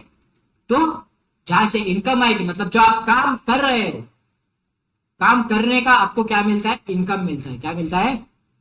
Income, ठीक है। फिर आता है हमारा एक्सपेंसेस। एक्सपेंसेस क्या होता है? The things which gives immediate benefits. Immediate benefit, salary आते ही खत्म हो जाती है भाई, इमीडिएट। हाँ, जो आप लोग को इमीडिएट बेसिस पे जो बेनिफिट्स मिलते हैं वो एक्सपेंसेस होते हैं। इलेक्ट्रिसिटी, रेंट हर महीने जाता है ना, रिकरिंग है। रेवेन्यू एक्सपेंडिचर होते हैं ना सारे, है ना। तो जो इमीडिएट बेसिस पे आप लोग को जो बेनिफिट्स मिलते हैं उसको हम लोग क्या बोलते हैं? एक्सपेंसेस बोलते हैं। Capital the amount invested by the owner. तो जो ओनर है उसने बिजनेस में अगर कुछ डाला है, मतलब पैसे डाले हैं, असेट्स लाए हैं, तो उसका क्या है, वो कैपिटल है। Is it clear to everyone? तो एलिमेंट्स में कितने चीजें थे सर? 4 मोटा मोटी चीजें थे। कितने चीजें थे? 4। Assets, liability, income and expense. तो असेट्स को हम लोग ने डिटेल में स्टडी किया था, लायबिलिटी को भी हम लोग ने देख लिया लायबिलिटी क्या होता है। लायबिलिटी और कैपिटल एक ही में कवर होते हैं as per as balance sheet की बात करूंगा तो। फिर आता है आपका income and expenditure. I hope कि अभी इसमें किसी को कोई डाउट नहीं रहेगा। Is it clear to everyone? चलो देख लो इतना। आगे बढ़ते। अकाउंट्स पढ़ते समय तुम लोग को क्या क्या चीजें ध्यान में रखते हुए चलनी होती है। सबसे पहले तो होता है गैप। गैप क्यों याद रखना है? क्योंकि गैप तो सबको मैंडेटरी है। आया ना? वापिस से एक बार रिकॉल करते हैं, गैप में क्या क्या था? Materiality, conservatism, going concern and periodicity. तो चार चीजें तो मैंडेटरी है सबको, ठीक है। फिर उसके बाद आता है आपका अकाउंटिंग स्टैंडर्ड्स। हमारे सिलेबस में अकाउंटिंग स्टैंडर्ड्स को इतना इंपॉर्टेंस नहीं दिया क्योंकि हमारा प्रैक्टिकल ओरिएंटेड ज्यादा है, हमारे रूल्स ओरिएंटेड ज्यादा अभी चीजें नहीं है। रूल्स ओरिएंटेड चीजें कब चालू होगी? इंटर लेवल पे चालू होगी। Is it clear? ठीक है। और लास्ट में आता है IND-AS, that is Indian accounting standards of accounting. Is it clear? तो अकाउंट्स करते समय अगर आपको अकाउंट्स में बाप बनना है तो आप लोग को इन तीन चीजों का प्रॉपर नॉलेज रहना चाहिए। IND-AS अभी नया नया है तो IND-AS के ऊपर आपको नहीं रहेगा नॉलेज तभी भी चलेगा, लेकिन गैप और AS का नॉलेज आपको अच्छे से रहना चाहिए। Is it clear? पक्का? तो ये लिखने की जरूरत नहीं है तुम लोग को। यस, फादर ऑफ अकाउंटिंग कौन है? Luca Pacioli, right? जाने तो बहुत डिफिकल्ट नाम है उसका, अपना लुका अच्छा लगता है मेरे को। Okay, founder of double entry system. अभी उसको फादर क्यों बोला जाता है? क्योंकि सर उसने क्या फाउंड किया है? डबल एंट्री सिस्टम फाउंड किया है। डबल एंट्री सिस्टम मतलब अपना जर्नल एंट्री। पहले जर्नल एंट्री नहीं था, मतलब बिफोर, वो अभी आता है ना बिफोर और आफ्टर, ठीक है। आप जिन लोग रिलेट करता फटाक से अच्छी बात है, नहीं तो तुम लोग सच में पोगो चैनल जाके देखो। तो लुका पैसिओला आने से पहले, जैसे डबल एंट्री आने से पहले ये लोग सिंगल एंट्री फॉलो करते थे। क्या एंट्री फॉलो करते थे? सिंगल एंट्री, ठीक है। अभी सिंगल एंट्री में क्या होता था? आप लोग ओरली लिख के रखते थे, जैसे कि अभी हम लोग का चैप्टर भी है देखो, इनकम्प्लीट रिकॉर्ड्स, उसका दूसरा नाम सिंगल एंट्री है। क्या आपको मूव वाली भाषा में बताया जाएगा कि इतने डेटर से, इतने एसेट से, इतने सेल से, इतने इनकम से, इतने ये, इतने वो, इतने फलाना ढिमकाना बैलेंस शीट बना के दो। तो लुका पैसिओला ने वो सब हटा दिया और बोला कि भाई डबल एंट्री सिस्टम लाओ, चुपचाप ये फॉलो करो। तो जब आप रियल लाइफ में अकाउंटिंग करने जाओगे तभी भी आपको क्या फॉलो करना है? डबल एंट्री फॉलो करना है। अब बुक्स में भी क्या फॉलो करोगे? डबल एंट्री फॉलो करोगे।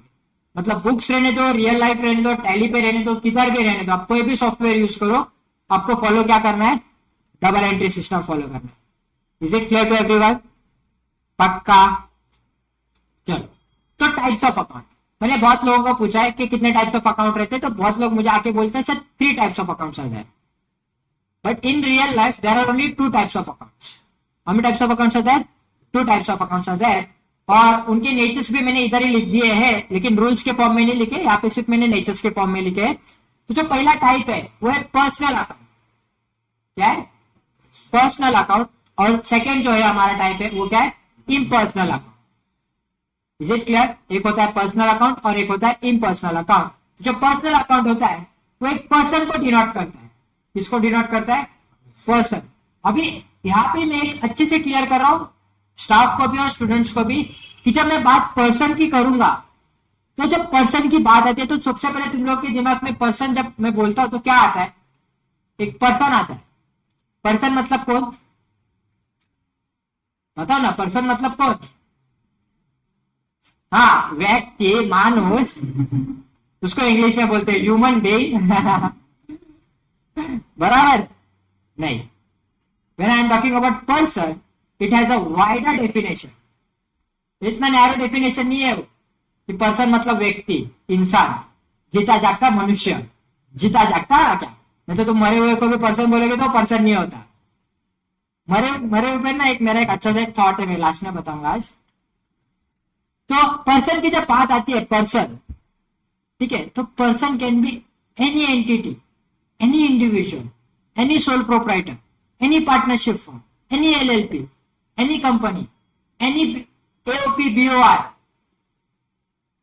तो जितने भी टाइप्स ऑफ एंटिटीज होते हैं उनको हम लोग पर्सन बोलते हैं। क्या बोलते हैं? पर्सन बोलते हैं।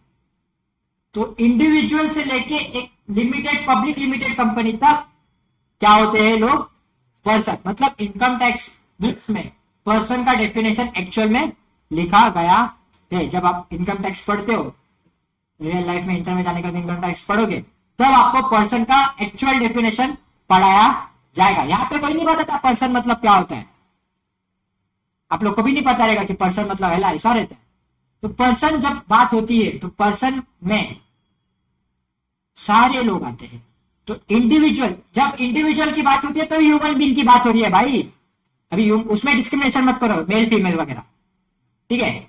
Individual, sole proprietor, partnership firm, LLP, AOP, BOI, अलग अलग, ट्रस्टी रहने दो, ट्रस्ट रहने दो, कंपनी है, फिर वो 1% कंपनी रहने दो, फॉरेन कंपनी रहने दो, कोई भी कंपनी रहने दो, वो सारे एंटिटीज के अंदर आते हैं और उसको हम लोग क्या बोलते हैं, पर्सन बोलते हैं। तो इन लोग के साथ ट्रांजेक्शन होता है कि नहीं होता? ये भाई होता है कि नहीं?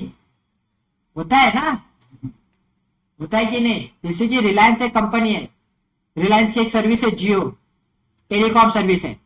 तो आज मैं एक इंडिविजुअल हूं, तो एक इंडिविजुअल मोबाइल का रिचार्ज कर रहा है, आया ना? किसका कर रहा है? जियो का कर रहा है। ये तो एयरटेल का मेरा, लेकिन जियो का करो, मैं एग्जांपल दे रहा हूं। इसका मतलब क्या हो रहा है कि रिलायंस इंडस्ट्री में और मेरे बीच में ट्रांजेक्शन हो रहे हैं कि नहीं हो रहे? भाई पैसा मेरे तरफ से जा रहा है, उधर से मेरे को सर्विस मिल रही है, तो सब ऐसे भी ट्रांजेक्शन होते हैं। ये तुम लोग बस देखते नहीं हो। अभी एयरटेल का एग्जांपल देता हूं तुम लोग को। एयरटेल का हमारा ऑफिस वालों का जो सीनियर स्टाफ है, उनका मंथली ये पोस्ट पेड है 3500 का। तो टेलीकॉम एक्सपेंस करके जाता रहेगा ना उनको पेमेंट, एयरटेल वालों को? भाई जाता रहेगा कि नहीं जाता रहेगा? जाता है ना। तो ट्रांजेक्शन हो रहा है क्या इन लोग के बीच में? तो हो रहा है।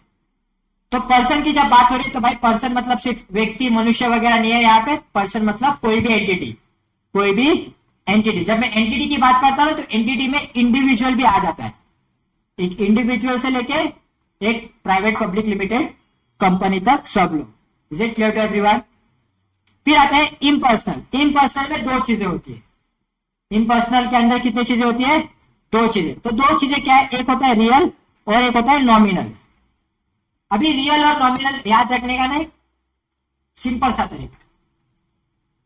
नॉमिनल मतलब क्रश और रियल मतलब तुम लोग की जो गर्लफ्रेंड या बॉयफ्रेंड रहेगा वो। जो रियल है, रियलिस्टिक है, जिसको तुम देख सकते हो, जिसको तुम फील कर सकते हो। क्रश को देखा फील नहीं किया जा सकता, क्रश को देखा नहीं जा सकता, उसको टच नहीं किया जा सकता। आया ना? ये तो बात मानते हो? क्योंकि क्रश वो चीज होती है जो औकात के बाहर होती है। मतलब तुम लोग का अगर मैं क्रश का नाम पूछूंगा तो कोई फॉरेन हीरोइन का नाम लेगा।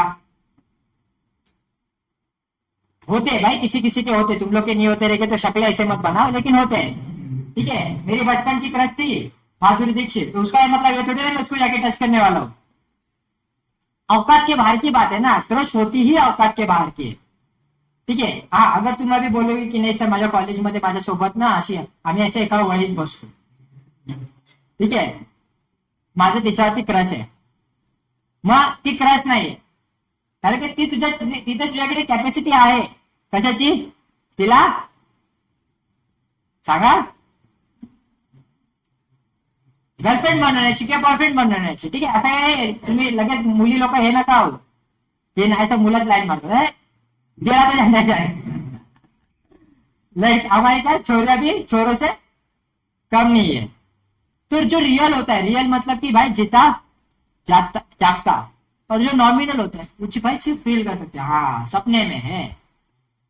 ठीक है. तो रियल अकाउंट क्या होता है कि भाई एक तो तुम देख सकते हो चीज को, ठीक है, या फिर तुम लोग उसको जाके टच कर सकते हो. टेंजेबल बोलते हैं हम लोग उसको, क्या बोलते हैं, टेंजेबल. टेंजेबल मतलब क्या है भाई, उसको जाके हम लोग फील कर सकते, टच कर सकते हैं, उसको छू के देख सकते हैं. और जो चीज सिर्फ फील की जाती है कि हाँ बाबा मिल रही है, वो नॉमिनल होता है. For example salary. क्या आप लोग सैलरी आपकी सैलरी दिखती है? मैं ऑफिस वालों को पूछता हूँ, भाई तुम 5 लोग यहाँ पे बैठे हो, मुझे बता तुम लोग की सैलरी दिखती है क्या? जब विजय भाई बोलते हैं कि सैलरी मतलब तुम लोग को मैसेज आता है, तो तुमको सैलरी दिखती है क्या तुम लोग की? प्रदीप कंफ्यूज है सर. दिखती तो दिखती है शायद से सर, मैसेज, अरे मैसेज आया है रे, तो तेरी सैलरी दिखती है क्या? हाँ, सैलरी किस फॉर्म में आई है वो मैटर करता है. सैलरी एक नॉमिनल अकाउंट है. जब आप सैलरी अकाउंट की बात करते हो तो सैलरी क्या है, नॉमिनल.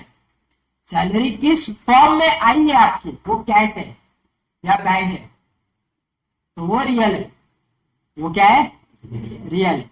कैश एंड बैंक ये रियल है, क्योंकि हाँ दिख रहा है पैसा है बैंक में, अभी सैलरी नहीं दिख रही, वो पैसा दिख रहा है बैंक में, ठीक है। तो अभी सैलरी अलग अलग टाइप की होती है, ठीक है, किसी किसी को सैलरी के फॉर्म में कुछ चीजें मिलती है, तो सैलरी नॉमिनल अकाउंट है, लेकिन सैलरी जिस फॉर्म में मिल रही है वो रियल अकाउंट है।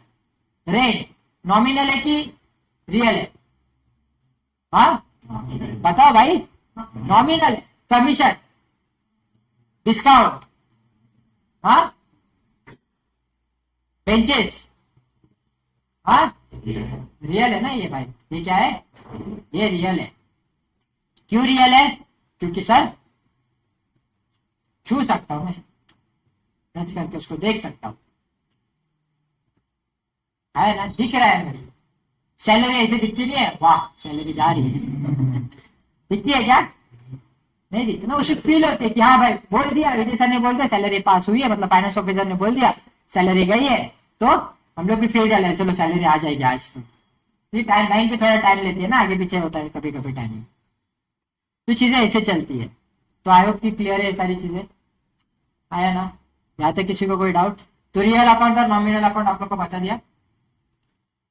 टाइप ऑफ अकाउंट्स क्लियर है, तो there are only 3 types of accounts, so 2 types of accounts, personal and impersonal. Impersonal is further divided into real and nominal account. ये लिखने की जरूरत है तो बाद में लिख देना, नहीं लिखना रहेगा तो कोई इश्यू नहीं। मेथड्स ऑफ अकाउंटिंग, ये इंपॉर्टेंट है, मेथड्स ऑफ अकाउंटिंग बहुत इंपॉर्टेंट है। एक होता है आपका कैश बेसिस और एक होता है आपका अक्रूअल बेसिस।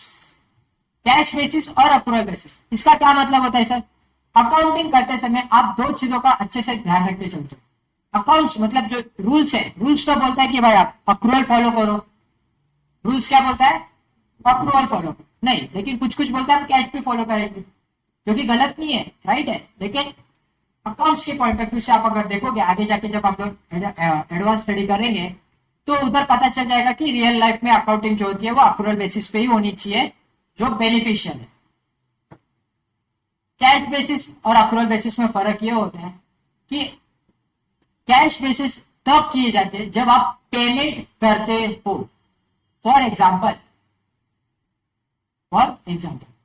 मैंने परचेस किया कुछ, तो मार्केट में गया मैं और मैंने परचेस किया, ट्रांजेक्शन किया, तो पे परचेस किया, तो जब अपने पेमेंट भी की, तो 10,000 की पेमेंट की मैंने, तो ये कैश ट्रांजेक्शन था, आया ना, मतलब आपने पेमेंट की और आपने परचेस, ये बुक कर सकते हो। तो ये यहाँ पे चला गया कैश बेसिस के अंदर, ये पॉसिबल है। देखो यहाँ पे लिखा record expenses when it is paid and record income when it is received, मतलब पैसा आया है और पैसा गया है तभी रिकॉर्ड करना है, ठीक है। वैसे ही आप अगर मैं बोलूं, मैं मार्केट में गया, मैंने कुछ 10,000 की चीजें परचेस की और मैं उसको बोलूंगा कि भाई मैं तेरे को 1 हफ्ते बाद पैसे देता हूं, तो कैश बेसिस के पॉइंट ऑफ व्यू से वो जो शॉपकीपर था या मैं जो बायर हूं और वो जो सेलर है वो रिकॉर्ड करेगा क्या, कैश बेसिस के पॉइंट ऑफ व्यू से बात चल रही है भाई। रिकॉर्ड करेगा क्या वो चीजें, वो नहीं करेगा। क्यों नहीं करेगा, क्योंकि सर यहाँ पे ना मैंने पेमेंट की है ना उसने पेमेंट रिसीव की है। कैश बेसिस क्या बोलता है भाई, जब पेमेंट होगी तभी रिकॉर्ड करना है। Is it clear. तो मुझे एक बात बताओ ना, 1 हफ्ते में चांसेस है भूल जाने के, कौन बोलेगा, मैं बोलेगा कि शॉपकीपर बोलेगा, हाँ कौन बोलेगा बताओ, मैं बोलेगा कि शॉपकीपर वाला बोलेगा, मैं बोलेगा क्यों, क्योंकि मुझे तो देना है, मुझे क्या करना है, पैसा देना है। मैंने अभी थोड़ी देर पहले बताया था, जिसको जो देने वाला रहता है वो पहले बोलता है, लेकिन जो उम्मीद लगा के बैठा है भाई मेरे 10,000 आएंगे, वो जैसे मेरा करण अर्जुन आएंगे वैसे वो 10,000 आएंगे, वो नहीं आएंगे क्योंकि सामने वाला भूल गया है और आपने किधर रिकॉर्ड भी नहीं करके रखा, आपने किधर रिकॉर्ड भी नहीं करके रखा। तो इसके लिए लोग कैश बेसिस को ज्यादा करके यूज नहीं करते और अक्रूअल बेसिस को फॉलो करते हैं। तो अक्रूअल बेसिस में क्या होता है, record expenses when it is incurred तुम लोग 5 लोग, अभी तुम लोग मतलब सभी लोग यहाँ पे जितने भी लोग बैठे हैं, सब लोग मेरे लिए काम करते हो। मार्च महीना चालू है, मार्च महीना खत्म हो गया, ठीक है। मार्च महीना खत्म हो गया तो पूरा महीना तुम लोग ने मेरे लिए काम किया। तो अभी क्या मिलना चाहिए तुम लोग को? क्या मिलना चाहिए? सैलरी मिलनी चाहिए ना। दिया है? नहीं सर, आपने सैलरी दिया तो है नहीं, सिर्फ बोलने का काम कर रहे हो। लेकिन एक्सपेंस हुआ है क्या मेरा? आज नहीं तो कल देना पड़ेगा ना, देना पड़ेगा कि नहीं? बुक कर दो। दिया है कि नहीं दिया है बात की बात है भाई। दिया है कि नहीं दिया है वो बात की बात है। लेकिन एक्सपेंस हो गया है ना, अभी खर्चा तो हो गया है। खर्चा क्या हुआ है? तुम लोग से काम करा के ले लिया है, अभी तुम लोग को पैसा देना बाकी है, तो अभी ये मेरे को अकाउंट्स में बुक करना ही पड़ेगा। Is it clear to everyone? तो अक्रूवल होता है। इनकम मिलने, कमीशन मिलने वाला है, मिला नहीं है, मिलने वाला है, तो बुक करना चाहिए कि नहीं करना चाहिए? करना चाहिए भाई, मेरा पैसा है वो, तुम्हें बुक करेगा, भले आज नहीं तो कल आने दो। मतलब ये श्योर है कि कमीशन मिलने वाला है, ठीक है, तो बुक करना चाहिए ना। तो यहाँ पे क्या लिखा second point? Record income when it is earn. अभी यहाँ पे सेंटेंस में देखो, थोड़ा ऊपर वाले सेंटेंस में नीचे वाले सेंटेंस में थोड़ा फर्क था। क्या फर्क था बताओ? कि इनकम है यहाँ पे और यहाँ पे अर्न है। वर्ड्स में डिफरेंस है। इनकम मतलब क्या कि भाई कमा लिया है या फिर खर्चा कर दिया है तो बुक कर दो। अर्न की बात क्या होती है भाई? थोड़ी देर पहले हम लोग ने पढ़ा था कंजर्वेटिज्म, क्या बोलता था कि भाई इनकम हुआ है, मतलब आपको पता है कि पैसा आने वाला है, ठीक है। इसका मतलब ये नहीं कि आप उसको अभी बुक कर दोगे। मैंने गोल्ड का एग्जांपल दिया था, याद है? आया ना? गोल्ड का एग्जांपल क्या था कि भाई 70,000 हुआ है प्राइस, वो होने वाला है ना, हुआ तो नहीं, जिस दिन हो जाएगा उस दिन बुक कर। कमाने के बाद इनकम, मैंने क्या बोला? फ्यूचर इनकम्स को अभी हम लोग कंसिडर नहीं करेंगे, फ्यूचर इनकम को फ्यूचर में ही रखना होता है। करंट ईयर का जो इनकम है वही आएगा, जो आपने कमाया है, जो आपको मिल चुका है वही इनकम है। Is it clear to everyone? आप बोलोगे कि 200 बच्चों का एडमिशन लाऊंगा मैं अगले साल, तो 200 बच्चों की अकाउंटिंग कर दूं कि जितने एक्चुअल में आए रहेंगे उतने की अकाउंटिंग करूंगा? जितने एक्चुअली आए उतने की अकाउंटिंग करूंगा ना। मैंने बोलता मैं 5,000 लोगों का आईटीआर फाइल करूंगा, तो 1,000 लोगों के आईटीआर की अकाउंटिंग अभी से करके रखता हूं, चलेगा क्या? नहीं, जितने तू करेगा आईटीआर फाइल उतने की अकाउंटिंग होगी ना। मतलब जितना आप इनकम अर्न करोगे उतना ही आप बुक करोगे। Is it clear? पक्का? लास्ट में क्या है? अक्रूवल बेसिस में और क्या बोला मैंने? Mercantile system record all current year expense whether they are paid और not paid. Income tax act and companies act recommended to follow the accrual basis. ये इंपॉर्टेंट पॉइंट था कि भाई इनकम टैक्स और कंपनीज एक्ट क्या बोलता है? चुपचाप क्या फॉलो करो? अक्रूवल बेसिस फॉलो करो। Is it clear to everyone? चलो ये पॉइंट लिखना है तुम लोग को, फटाफट लिख दो। Matching principal, very very very important concept guys. ये एक बार अगर समझ में आ गया आप लोग को मैचिंग प्रिंसिपल क्या होता है, तो जब आप एडजस्टमेंट्स पास करते हो तो जिंदगी आसान हो जाती है। मैचिंग प्रिंसिपल का यूज कब होता है? जब आप एडजस्टमेंट पास करते हो तो आपकी जिंदगी क्या हो जाती है? आसान हो जाती है।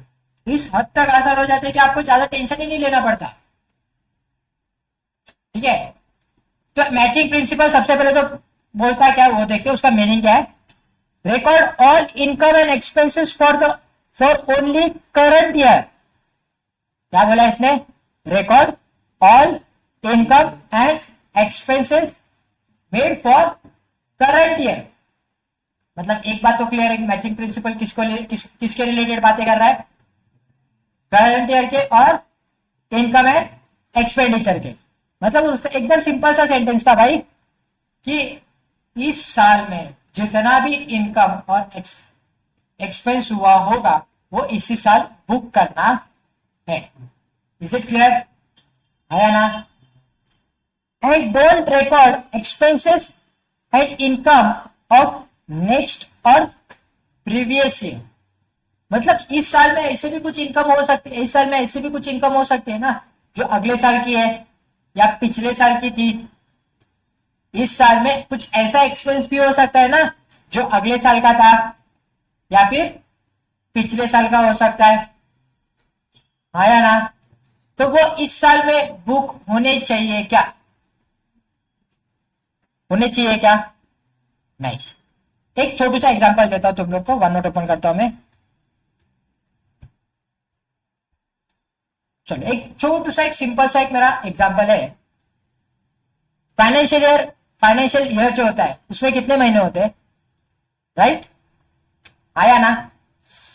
देखो भाई तुम लोग को रिलेट करनी है चीजें, तुम लोग को क्या करनी है? चीजें रिलेट करनी है। एक साल में सर 12 महीने होते तो रेंट भी कितने महीने का जाएगा?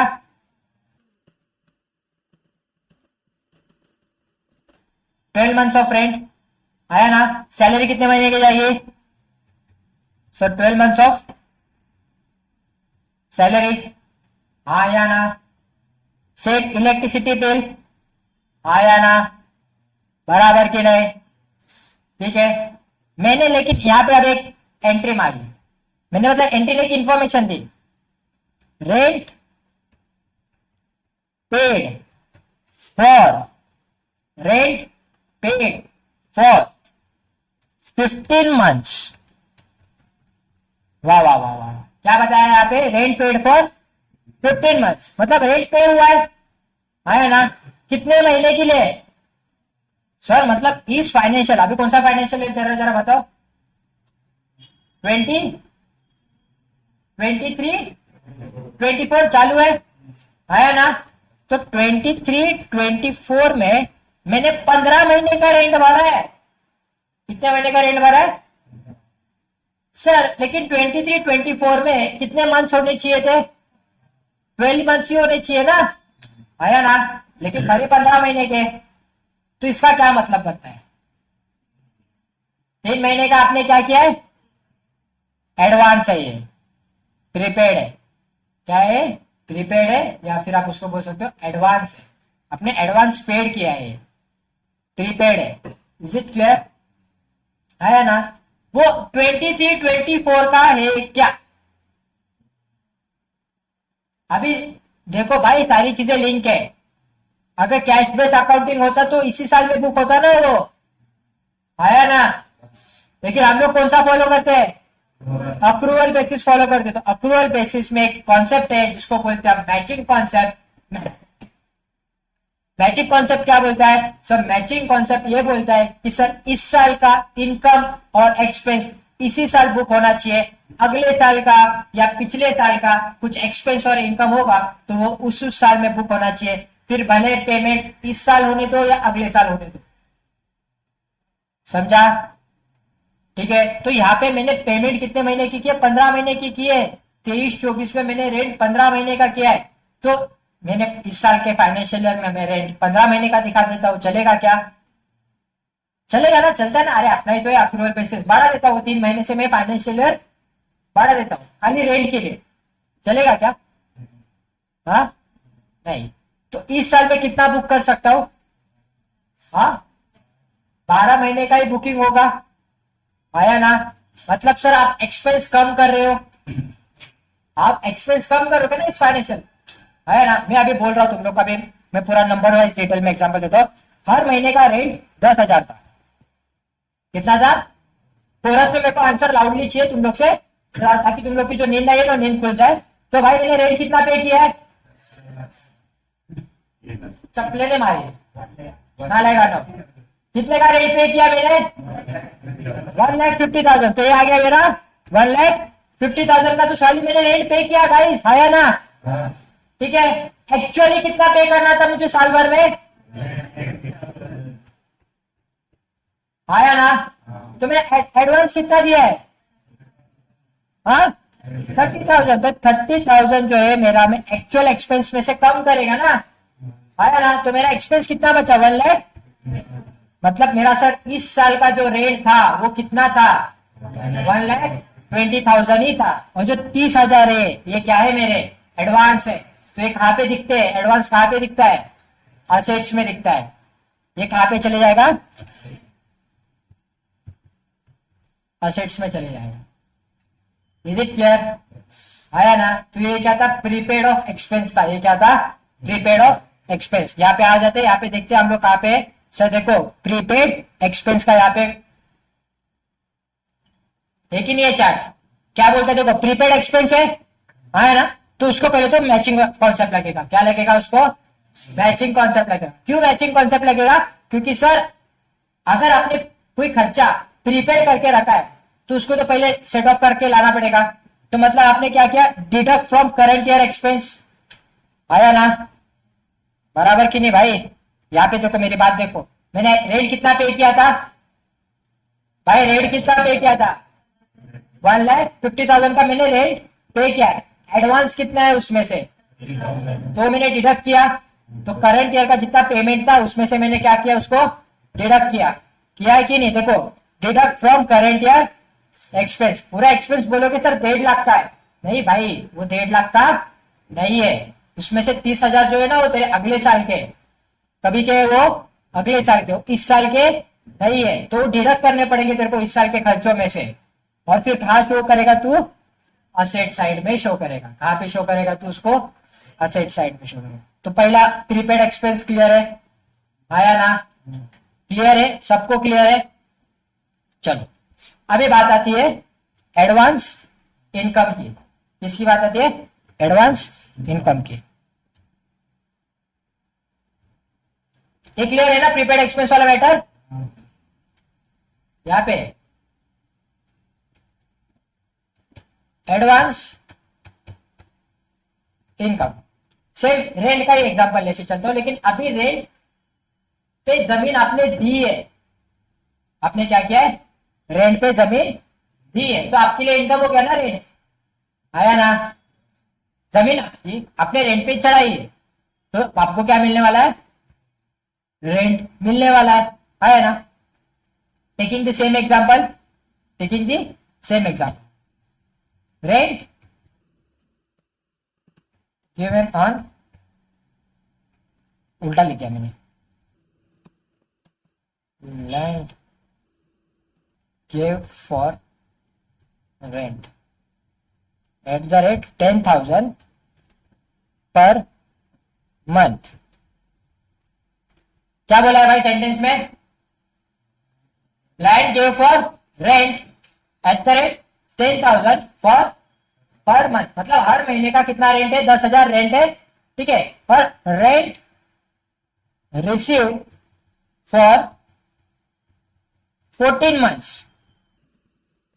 भाई रेंट कितने महीने के लिए रिसीव हुआ है? 14 मंथ्स के लिए रेंट रिसीव हुआ है। तो इस साल का रेंट कितना है भाई? फिर से मैं पूछता हूं, मैं तुम लोग को फिर से एक बार सवाल पूछता हूं भाई। रेंट जो है इस साल मुझे एक्चुअली कितना रिसीव हुआ है? एक्चुअली रेंट कितना रिसीव हुआ है? सर 1,40,000 का रेंट मुझे क्या हुआ है? रिसीव हुआ है। इसमें किसको कोई डाउट है? पक्का? सर मुझे एक्चुअल रेंट कितना रिसीव हुआ है? 1,40,000। लेकिन मेरी कैपेसिटी तो 12 महीने की ही है ना सर। आया ना? फाइनेंशियल ईयर में कितने महीने होते हैं? 12 महीने होते हैं। तो उस हिसाब से मुझे रेंट कितना रिसीव होना चाहिए था? 1,20,000। तो एडवांस कितना है? 20,000 का एडवांस है। तो 20,000 में एक बार ऐसे डिडक्ट करने पड़ेंगे ना भाई? डिडक्ट करने पड़ेंगे कि नहीं? तो कितने हो जाएंगे? 1,20,000 हो गया मेरा। बराबर। अपने क्या किया? अभी वापस से चार्ट पे आते। सर एडवांस इनकम की बातें चल रही थी। एडवांस इनकम था ये। सब मैचिंग कॉन्सेप्ट यूज होता है। यहाँ पे क्या यूज होता है? Matching concept. सर क्या करना पड़ता है उसके लिए? जो एडवांस है जो भी आपको एडवांस रिसीव हुआ है, ठीक है, प्री रिसीव्ड इनकम जो है वो आपको डिडक्ट करनी पड़ती है, क्योंकि सर ये जो 20,000 का रेंट है ना वो इस फाइनेंशियल ईयर का नहीं है, वो कभी का है, वो अगले फाइनेंशियल ईयर का है, वो कभी का है, अगले फाइनेंशियल ईयर का है। आपने अभी तक उसको सर्विस प्रोवाइड की है, जिसका पैसा आपने लेके रखा है? नहीं ना, क्योंकि अभी तक उसने 2 महीने का अभी तक उसने यूज किया नहीं है। वो करेगा लेकिन उसने रेंट पे कर दिया। तो ऐसा पैसा जिसका सर्विस अभी तक आपने उसको दिया नहीं है और आपने वो पैसा रिसीव किया है, तो उसको हम लोग क्या बोलते हैं? लायबिलिटी बोलते हैं। क्या बोलते हैं? लायबिलिटी बोलते हैं। ऐसा पैसा जिसका सर्विस आपने उसको अभी तक दिया नहीं है, उसको हम लोग क्या बोलते हैं? लायबिलिटी। जो एडवांस इनकम आया है ना आपका, उसका सेकेंड इफेक्ट, एक इफेक्ट तो डिडक्ट करना होता है, और सेकेंड इफेक्ट कहां पे जाता है भाई? लायबिलिटी साइड जाएगा। कहां पे जाएगा? लायबिलिटी साइड जाएगा। दोनों matching concept, matching principles clear है? आया ना? मैचिंग कब यूज होता है? जब आपने या तो एक्स्ट्रा खर्चा करके रखा है या फिर आपने एक्स्ट्रा पैसा किसी से लिया है, तो तब क्या यूज होता है? मैचिंग। तो प्री रिसीव्ड इनकम और prepaid expense, is it clear? तो क्या यूज होगा आपका? मैचिंग कॉन्सेप्ट यूज होता है। क्या यूज होता है? Matching concept. Is it clear? पक्का? और फिर आते हैं हमारी अक्रूअल बेसिस का भी 2 बातें बाकी है, वो भी डिस्कस कर लेते हैं फटाफट।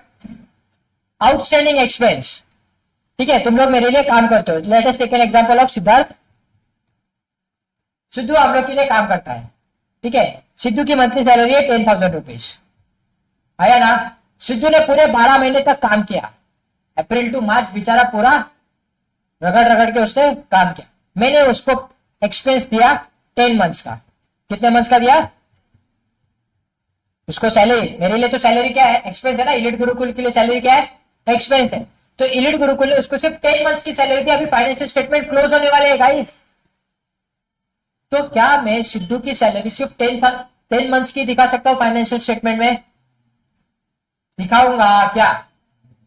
नहीं। तो उस हिसाब से मैंने सिद्धू को सैलरी कितना दिया है? 10,000 सैलरी है, 10 महीने की सैलरी दी है उसको, आया ना? तो कितनी सैलरी हुई भाई? एक्चुअली सिद्धू को कितना मिलना चाहिए था? बोलो भाई, जोर से बोलो। सर 1,20,000 उनको मिलने चाहिए थी, सिद्धू को मिलनी चाहिए थी। कितनी कम गिर रही है? ऐड करना पड़ेगा, तो कितना आएगा? सर आपने किसी से तो काम करवा लिया है लेकिन अभी तक उसका पेमेंट दिया नहीं है, तो उसको हम लोग क्या बोलेंगे? आप ही बताओ ना। मैंने तुम लोग से काम करवा लिया, मैंने तुम लोग से क्या किया? काम करवा लिया, लेकिन तुम लोग को मैंने सैलरी दी नहीं, तो मेरे पे कर्ज है ना। अभी क्या है कि भाई इनसे तो काम करवा लिया, अभी इनको पेमेंट भी तो करना पड़ेगा ना। मैं बोला तुम लोग को कि चलो काम करो, मैं तुम लोग को खाना खाने लेके जाएगा, तो खाना खाने के बाद मेरी एक रिस्पॉन्सिबिलिटी क्या बनती है कि भाई तुम लोग को खाना खाने के लिए लेके, जब अगर बाई चांस नहीं लेके गया तो एक मन में बचा रहेगा ना कि यार मैं अभी तक इनको मैं किधर लेके नहीं गया, तो उसको बोलते हैं लायबिलिटी। उसको क्या बोला जाता है? लायबिलिटी। कि हमने भाई काम तो करवा लिया, खर्चा करा लिया, लेकिन अभी तक पेमेंट की नहीं है, तो जो पेमेंट करनी होती है उसको हम लोग क्या बोलते हैं? लायबिलिटी बोलते हैं। क्या बोलते हैं? लायबिलिटी। तो सेम आउटस्टैंडिंग एक्सपेंस की बातें चल रही थी, आया ना? अक्रूअल बेसिस यूज होता है यहाँ पे। क्या यूज होता है? Accrual basis. Add in the current year expense, जो भी एक्सपेंस आपका आउटस्टैंडिंग है, जैसे कि यहाँ पे सैलरी, सिद्धू की सैलरी कितनी आउटस्टैंडिंग थी? 20,000 आउटस्टैंडिंग थी, मतलब देना बाकी है। आउटस्टैंडिंग मतलब क्या होता है? देना बाकी है। तो जो देना बाकी है वो कितना था? मेरा 20,000 था, तो मैंने 20,000 को क्या किया? चुपचाप ऐड किया। क्या किया? Add. Add in the current years expense. और सेकेंड इफेक्ट कहां पे चले जाएगा उसका? Liability side. कहां पे जाएगा? लायबिलिटी साइड पे उसका second effect. Is it clear? Same, लेकिन ऑपोजिट कहां पे चले जाएगा? अभी अक्रूअल इनकम। यहां पे भी क्या फॉलो होने वाला है आप लोग का? अक्रूअल बेसिस फॉलो होगा। Is it clear? अभी अक्रूवल बेसिस पे वापस इनकम के टाइम पे क्या आएगा देखो कि सर मुझे कमीशन रिसीव होने वाला था, मैंने सेल्स किया था, सेल्स पे मुझे कमीशन रिसीव होने, कमीशन रिसीव की बातें चल रही है यहाँ पे। तो कमीशन रिसीव क्या होता है, इनकम होता है कि एक्सपेंस होता है, कितना क्या होता है, इनकम। तो कुछ 1 लाख का था, ठीक है, कमीशन रिसीव कितना होने वाला था मेरे को, 1 लाख का, लेकिन हुआ खाली 80,000 का। कितने का हुआ है मुझे रिसीव, खाली 80,000 का क्या हुआ है मुझे रिसीव हुआ है। तो मैं इसमें अभी क्या करूंगा, तो मुझे पता है ना कि मुझे कमीशन आने वाला है, आया ना, क्योंकि वो मैंने ऑलरेडी अर्न किया है। वो क्या किया है, मैंने अर्न किया है। वो आएगा की बात नहीं है कि मैं काम करूंगा तो आएगा, नहीं। यहाँ पे जो 1 लाख रुपए ना मैंने अर्न किए, क्या किए मैंने, अर्न। तो अर्न की हुई चीजों की अकाउंटिंग होती है क्या, तो यस, अर्न की हुई चीजों की अकाउंटिंग होती है। Is it clear. तो भाई आउटस्टैंडिंग कितना है मेरा इनकम, तो ये भी क्या करूंगा मैं, ऐड करूंगा। टोटल इनकम कितना आएगा मेरा, 1 लाख आएगा। इज इट क्लियर, पक्का। तो अभी जो 20,000 था ये क्या था, मेरा आउटस्टैंडिंग इनकम था। ये क्या था मेरा आउटस्टैंडिंग इनकम। तो पैसा है, कभी ना कभी तो आएगा, कमाया हुआ पैसा है। एक इफेक्ट हो गई, इनकम में ऐड कर दिया, दूसरा इफेक्ट कहा जाएगा, असेट्स में जाएगा। तो ये आएगा सेकेंड इफेक्ट कहां पे मेरा, असेट्स में। तो चारों चीजें क्लियर है, ठीक है। तो जब आपकी आउटस्टैंडिंग एक्सपेंस है और अक्रूड इनकम है तो क्या फॉलो होता है, अक्रूवल बेसिस फॉलो होता है, ठीक है। प्रीपेड हो या एडवांसेस होंगे तो आप क्या फॉलो करोगे, मैचिंग प्रिंसिपल फॉलो करोगे। इज इट क्लियर, पक्का। किसी को कोई डाउट है, नहीं, चलो लिख लो, इंपॉर्टेंट चीजें हैं। ओके चलो पे अटेंशन। अभी ना एक जोक है, मतलब जोक्स काइंड ऑफ है, मतलब जिसको समझता है उसको समझ में आ जाता है फटाक से। यहाँ पे जो बच्चे हैं ना बोलते हैं कि हम लोग अकाउंटेंसी पढ़ रहे हैं, ठीक है। तो there is a difference between accountancy, accounting and book keeping. And believe me, आप लोग बुक कीपिंग पढ़ रहे हो। अकाउंटिंग पढ़ने के लिए बहुत इन डेप्थ नॉलेज लेना पड़ता है, ठीक है। क्यों, क्योंकि वहां पे सारे रूल्स लिखे हैं। क्या लिखे हैं, रूल्स। तो ये चार्ट है, कभी तो बचपन में देखा रहेगा, किसी ना किसी ने तो पढ़ाया ही रहेगा ये चार्ट, ठीक है। हम लोग अभी यहाँ पे बुक कीपिंग, यहां से हम लोग जाएंगे अकाउंटिंग में, और फिर वहां से हम लोग जाएंगे अकाउंटेंसी में, ठीक है। Accountancy contains rules and principles which explains how to do the accountancy.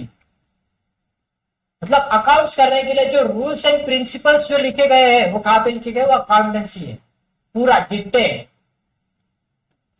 Accounting is the actual process of accounting, the process of summarizing and interpretation and communicating the financial transaction which were classified in the ledger account.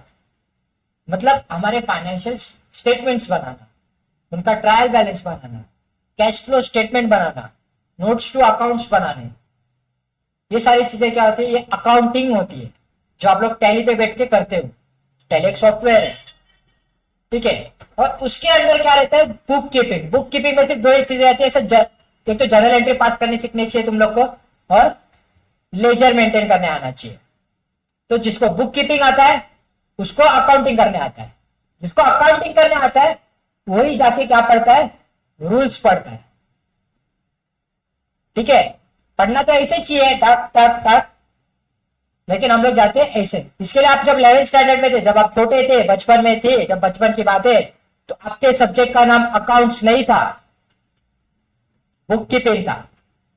क्या था, book keeping. तो book keeping में क्या पढ़ाया जाता है, journal entries and laser, जो हमारा पहला चैप्टर है।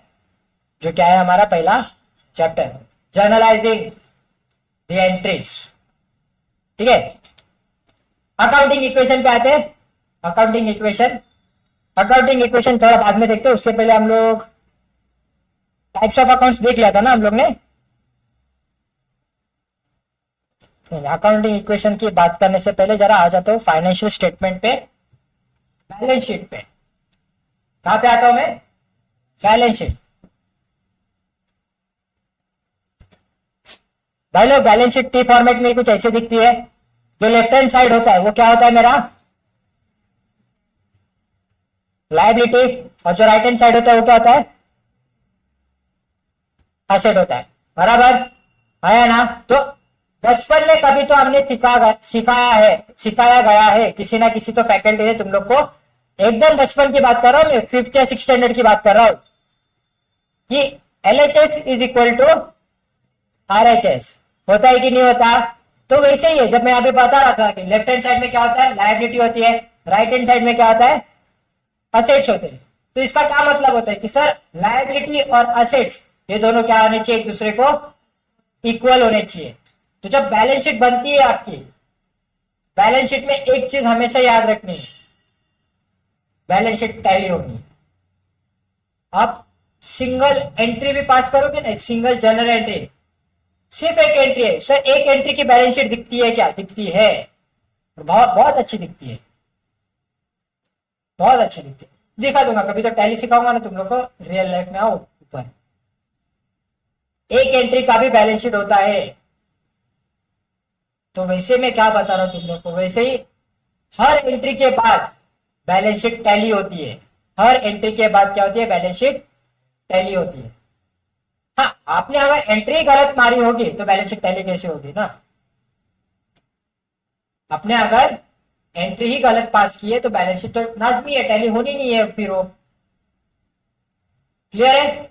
तो मैं क्या अभी इतना ही बताना चाहता हूं तुम लोगों को कि सर जो लायबिलिटी होती है और जो असेट्स है ये दोनों एक दूसरे को क्या होते हैं इक्वल होते हैं। अभी हम लोग ने थोड़ी देर पहले लायबिलिटी क्या होती है वो देखा, असेट्स क्या होते हैं वो देखा। तो ये दोनों एक दूसरे को क्या रहते हैं इक्वल होते हैं, क्या होते हैं इक्वल। इसमें अगर मैं बाइफर्केशन करूं तो दो चीजें होती है, एक होता है मेरा कैपिटल और एक होता है मेरा एक्चुअल लायबिलिटी, है ना। बराबर। तो इक्वेशन बन रहा है कुछ, इक्वेशन क्या बन रहा है बताओ guys, capital plus liability is equal to my assets, आया ना। तो यही अकाउंटिंग इक्वेशन है तुम लोग का, ये क्या है हमारा अकाउंटिंग इक्वेशन है। ठीक है, आप लोग ने ऑलरेडी पढ़ चुके हो आप लोग ये चीजें मेरे साथ। ठीक है, जिन लोग ने नहीं पढ़े, जिन लोग ने पढ़ा नहीं तो अकाउंटिंग इक्वेशन पे ऑलरेडी एक वीडियो रिकॉर्डेड है, पूरा डिटेल में उसमें अकाउंटिंग इक्वेशन बताया मैंने, आप वो जाके चैनल पे चेक कर सकते हो। ठीक है, तो अकाउंटिंग इक्वेशन देख लेते हैं। तो अकाउंटिंग इक्वेशन में दो चीजें रहती है, एक होता है सोर्स ऑफ फंड और एक होता है एप्लीकेशन ऑफ फंड। तो सोर्स ऑफ फंड में क्या होता है सर, एक होता है इंटरनल इक्विटी और एक होता है बोरोइंग्स। सोर्स ऑफ फंड मतलब कि सर पैसा आएगा किधर से। एक बिजनेस क्या सोचता है कि पैसा आएगा किधर से और पैसा लगेगा किधर। मतलब एक होता है सोर्स और एक होता है एप्लीकेशन, अप्लाई कहां पे होना है आपका पैसा। तो सोर्स ऑफ फंड और एप्लीकेशन ऑफ फंड। तो सोर्स में दो चीजें, एक होता है आपका कैपिटल और एक होता है आपकी लायबिलिटी। एक तो जो ओनर है उसने पैसा डाला होगा बिजनेस में, नहीं तो फिर बिजनेस ने क्या लिया होगा, लोन लिया होगा, है ना। एप्लीकेशन ऑफ फंड क्या होता है भाई, जहां पे आप पैसा वो लगाने वाले हो, तो वो असेट्स होते हैं आपके, क्या होते हैं असेट्स। Is it clear. तो इक्वेशन क्या बन रहा है आपका, capital plus liability is equal to my assets. और यहाँ पे अगर उसको मैं इंटरचेंज करूंगा तो मैं क्या करूंगा, capital is equal to assets minus liability is called as my net worth. अगर कोई भी पूछेगा ना तुम्हारे बिजनेस की वैल्यू क्या है, अगर किसी ने भी पूछा ना तुम लोग के बिजनेस की वैल्यू क्या है, तो अपना कैपिटल का अमाउंट बताना होता है उन्हें। उसमें रिजर्व एंड सरप्लस प्रॉफिट वगैरह सब ऐड होते हैं। ठीक है, तो कैपिटल बैलेंस कितना है तुम लोग का, तो उससे पता चलता है कि तुम लोग की मार्केट में कितनी वैल्यू है। नहीं तो तुम लोग के देखो, अभी मैं तुम लोग को एक एग्जांपल देता हूं। मेरी बैलेंस शीट है, मेरे बैलेंस शीट में मेरे फिक्स असेट्स है, फिक्स असेट्स है मेरे कुछ 1 CR के, कितने 1 CR के। मेरा कैपिटल है मेरा 20 lakhs का और मेरी लायबिलिटी 80 lakhs की। बैलेंस शीट टैली हो रही है क्या गाइस, बैलेंस शीट टैली हो रही है क्या, आया ना, टैली हो रही है। अभी मैंने इसमें पूछा आप लोग को कि मेरी नेट वर्थ कितनी है, मेरे पास कितने चीजों का पैसा है। हाँ, तो अभी अगर मैंने तुम लोग को पहले बताया नहीं रहता ना तो तुम लोग बोलते 1 करोड़, क्योंकि 1 करोड़ के तो असेट्स है मेरे पास, है ना। लेकिन 1 करोड़ के असेट्स के सामने 80 लाख की लायबिलिटी भी तो है तेरी भाई। तो जब तेरी कंपनी शट होगी, जब तेरी कंपनी शट होगी, जब तेरी प्रोप्राइटरशिप फर्म शट होगी, पार्टनरशिप फर्म शट होगी, तो वैल्यू क्या बचेगी तेरी? तो तेरा जो कैपिटल रहेगा वही तेरी नेटवर्थ है। क्यों? क्योंकि लायबिलिटी तो कभी ना कभी पेड ऑफ करनी पड़ेगी ना भाई, है ना। तो जो 1 करोड़ है अभी कहां से पे करोगे? 1 करोड़ बेच के, 1 करोड़ बेच के आप 80 लाख का पेमेंट किया, बचा कितना आपके पास? खाली 20 लाख। तो आपकी नेट वैल्यू कितनी बच रही है? खाली नेटवर्थ कितनी है आपकी? 20 lakhs। Is it clear? तो नेटवर्थ का फॉर्मूला क्या है? Capital is equal to assets minus liability. Is it clear? लिखना है? नहीं लिखना है, पता है मेरे को, तुम लोग की शक्ल देख के पता चल रहा है। डुअल एक्सपेक्ट करके एक कॉन्सेप्ट है, ये थोड़ा इंटरेस्टिंग कॉन्सेप्ट है गाइस, जरा अच्छे से ध्यान देना। 4 चीजें हैं यहाँ पे। कितनी चीजें हैं? यूएस रूल की बात नहीं चल रही है यहाँ पे, तो तुम लोग को लगता है यूएस रूल की बात चल रही है, नहीं, अभी तक मैंने रूल स्टार्ट किए नहीं है। यहाँ पे क्या हो रहा है देखो, liability increases, assets also increases. For example मैंने बैंक लोन लिया, लायबिलिटी बढ़ी, तो अगर लोन लिया तो मेरा बैंक बैलेंस भी बढ़ा ना, आया ना भाई लोग? सिंपल सी बात है ना, बैंक में पैसा आया, लेकिन कैसा पैसा आया भाई? लोन है, लोन बढ़ना, लायबिलिटी बढ़ी, बैंक बैलेंस भी बढ़ा, मतलब मेरा असेट्स भी बढ़ा, दोनों भी साथ में बढ़े, आया ना? दोनों साथ में बढ़े तो उसको हम लोग बोलते हैं डायरेक्ट रिलेशन। लायबिलिटी भी बढ़ रही है और असेट्स भी बढ़ रहे हैं और दोनों सेम डायरेक्शन में बढ़ रहे हैं, तो इसको हम लोग क्या बोलेंगे? Direct relation. लायबिलिटी डिक्रीजेस और असेट्स भी डिक्रीज, लोन पेड ऑफ किया, क्या किया हम लोग ने? लोन, कैश बैलेंस कम हुआ, असेट्स कम हुए, लायबिलिटी भी कम, तो इसको हम लोग, मतलब क्या, अगर लायबिलिटी और असेट्स दोनों सेम डायरेक्शन में जा रहे हैं, या तो बढ़ रहे हैं या तो कम हो रहे हैं, दोनों ही सेम टाइम पे सेम सिचुएशन, तो उसको हम लोग क्या बोलेंगे? Direct relation. क्या बोलेंगे उसको हम लोग? Direct relation. लेकिन अगर अपोजिट डायरेक्शन में जाने लग गए, कहां पे जाने लग गए? अपोजिट डायरेक्शन में जाने लग गए, तो उसको हम लोग बोलेंगे इनडायरेक्ट रिलेशन। क्या बोलेंगे उसको? Indirect relation. Is it clear?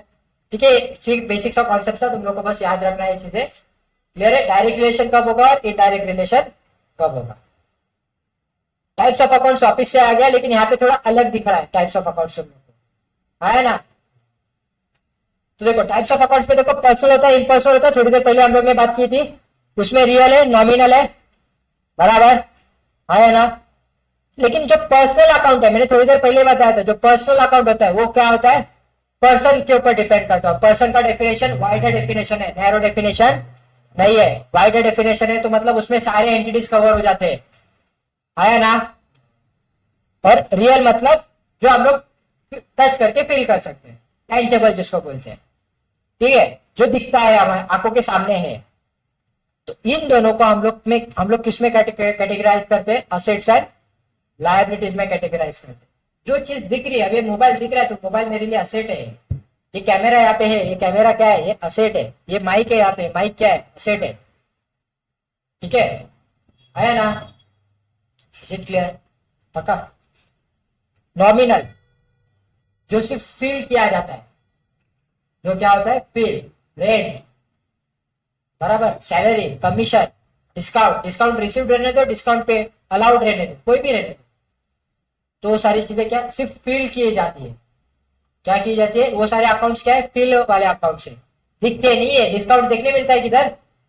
तो पैसे कम करते हैं, पेमेंट कम करते हो, अलग बात है, लेकिन डिस्काउंट अकाउंट किधर? ऐसा ऐसी कोई चीज है क्या? हाँ, इसको हम लोग बोलते हैं हाँ ये डिस्काउंट है। Is it like that? No. तो जो फील किया जाता है उसको नॉमिनल अकाउंट बोला जाता है। क्या बोला जाता है? Nominal account. प्रॉफिट दिखता है, ये भाई प्रॉफिट दिखता है क्या? प्रॉफिट एंड लॉस अकाउंट जो हम लोग बनाते हैं, जिससे पता चलता है प्रॉफिट है या लॉस है। तो जो प्रॉफिट एंड लॉस अकाउंट है ये किधर दिखता है? नहीं। तो ये कौन सा अकाउंट है? ये नॉमिनल अकाउंट है। ट्रेडिंग अकाउंट क्या है? नॉमिनल अकाउंट है। Is it clear? आया ना। तो इनकम्स और गेन और एक्सपेंसेस एंड लॉसेस, तो नॉमिनल अकाउंट में क्या कवर होता है? इनकम्स एंड गेन कवर होते हैं और expenses and losses cover. Clear है? तो लेन देन की बातें कहां पे शुरू हुई थी? एलिमेंट्स पे बातें चालू हुई थी, याद आ रहा है? शुरू कहां पे हुआ था भाई? शुरू यहां पे हुआ था। कहां पे? Assets, liability, income and expenditure. खत्म भी कहां पे हो रहा है? इतना सब कुछ पढ़ाने के बाद खत्म कहां पे कर रहा हूं मैं?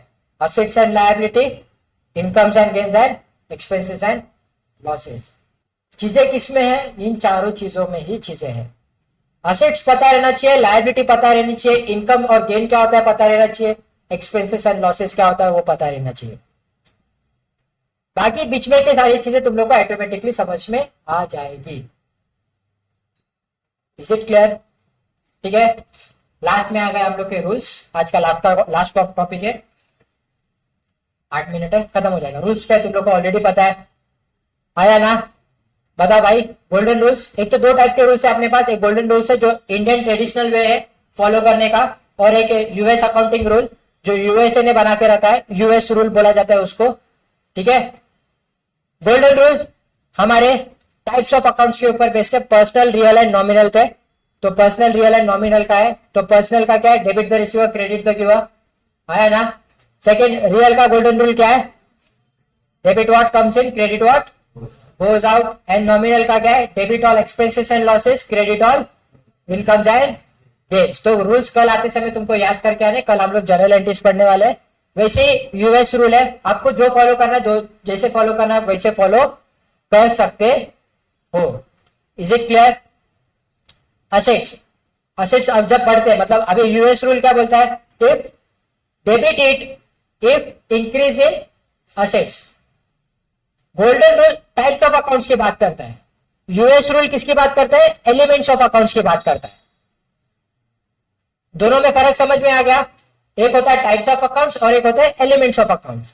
तो आप लोग, मैं दोनों पढ़ाऊंगा, आप लोग को देखना आप लोग को क्या फॉलो करना है। ठीक है, तो असेट्स का रूल क्या है? अगर असेट्स बढ़ रहे तो हम लोग उसको क्या करेंगे? डेबिट करेंगे। असेट्स अगर कम हो रहे हैं तो हम लोग उसको क्या करेंगे? क्रेडिट करेंगे। Is it clear? कैपिटल और लायबिलिटी असेट्स का ऑपोजिट है ना?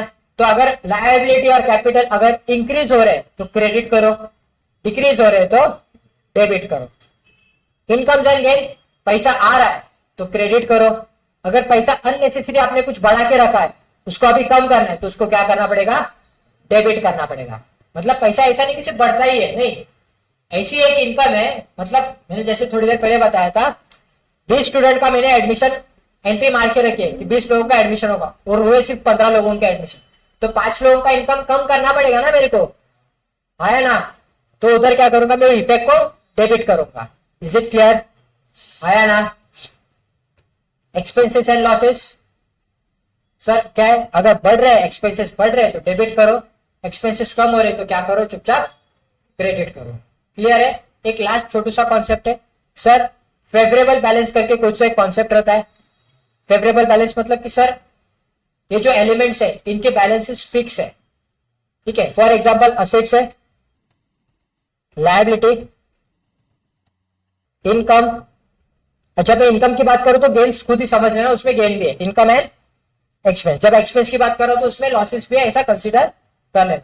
तो जब असेट्स आते हैं तो असेट्स की जो बैलेंस रहती है फेवरेबल बैलेंस, कि सर असेट्स की हमेशा ये बैलेंस ही होती है, तो उसकी बैलेंस जो होती है वो कौन सी होती है? डेबिट बैलेंस होती है। कौन सी बैलेंस होती है? डेबिट। लायबिलिटी की बैलेंस कौन सी होती है? क्रेडिट बैलेंस होती है। गाइस कौन सी बैलेंस होती है? क्रेडिट। इनकम की बैलेंस कौन सी होती है? क्रेडिट बैलेंस होती है। और एक्सपेंसेस की कौन सी बैलेंस होती है? डेबिट बैलेंस होती है। यहां तक बातें क्लियर है? तो ये फेवरेबल बैलेंस होते हैं।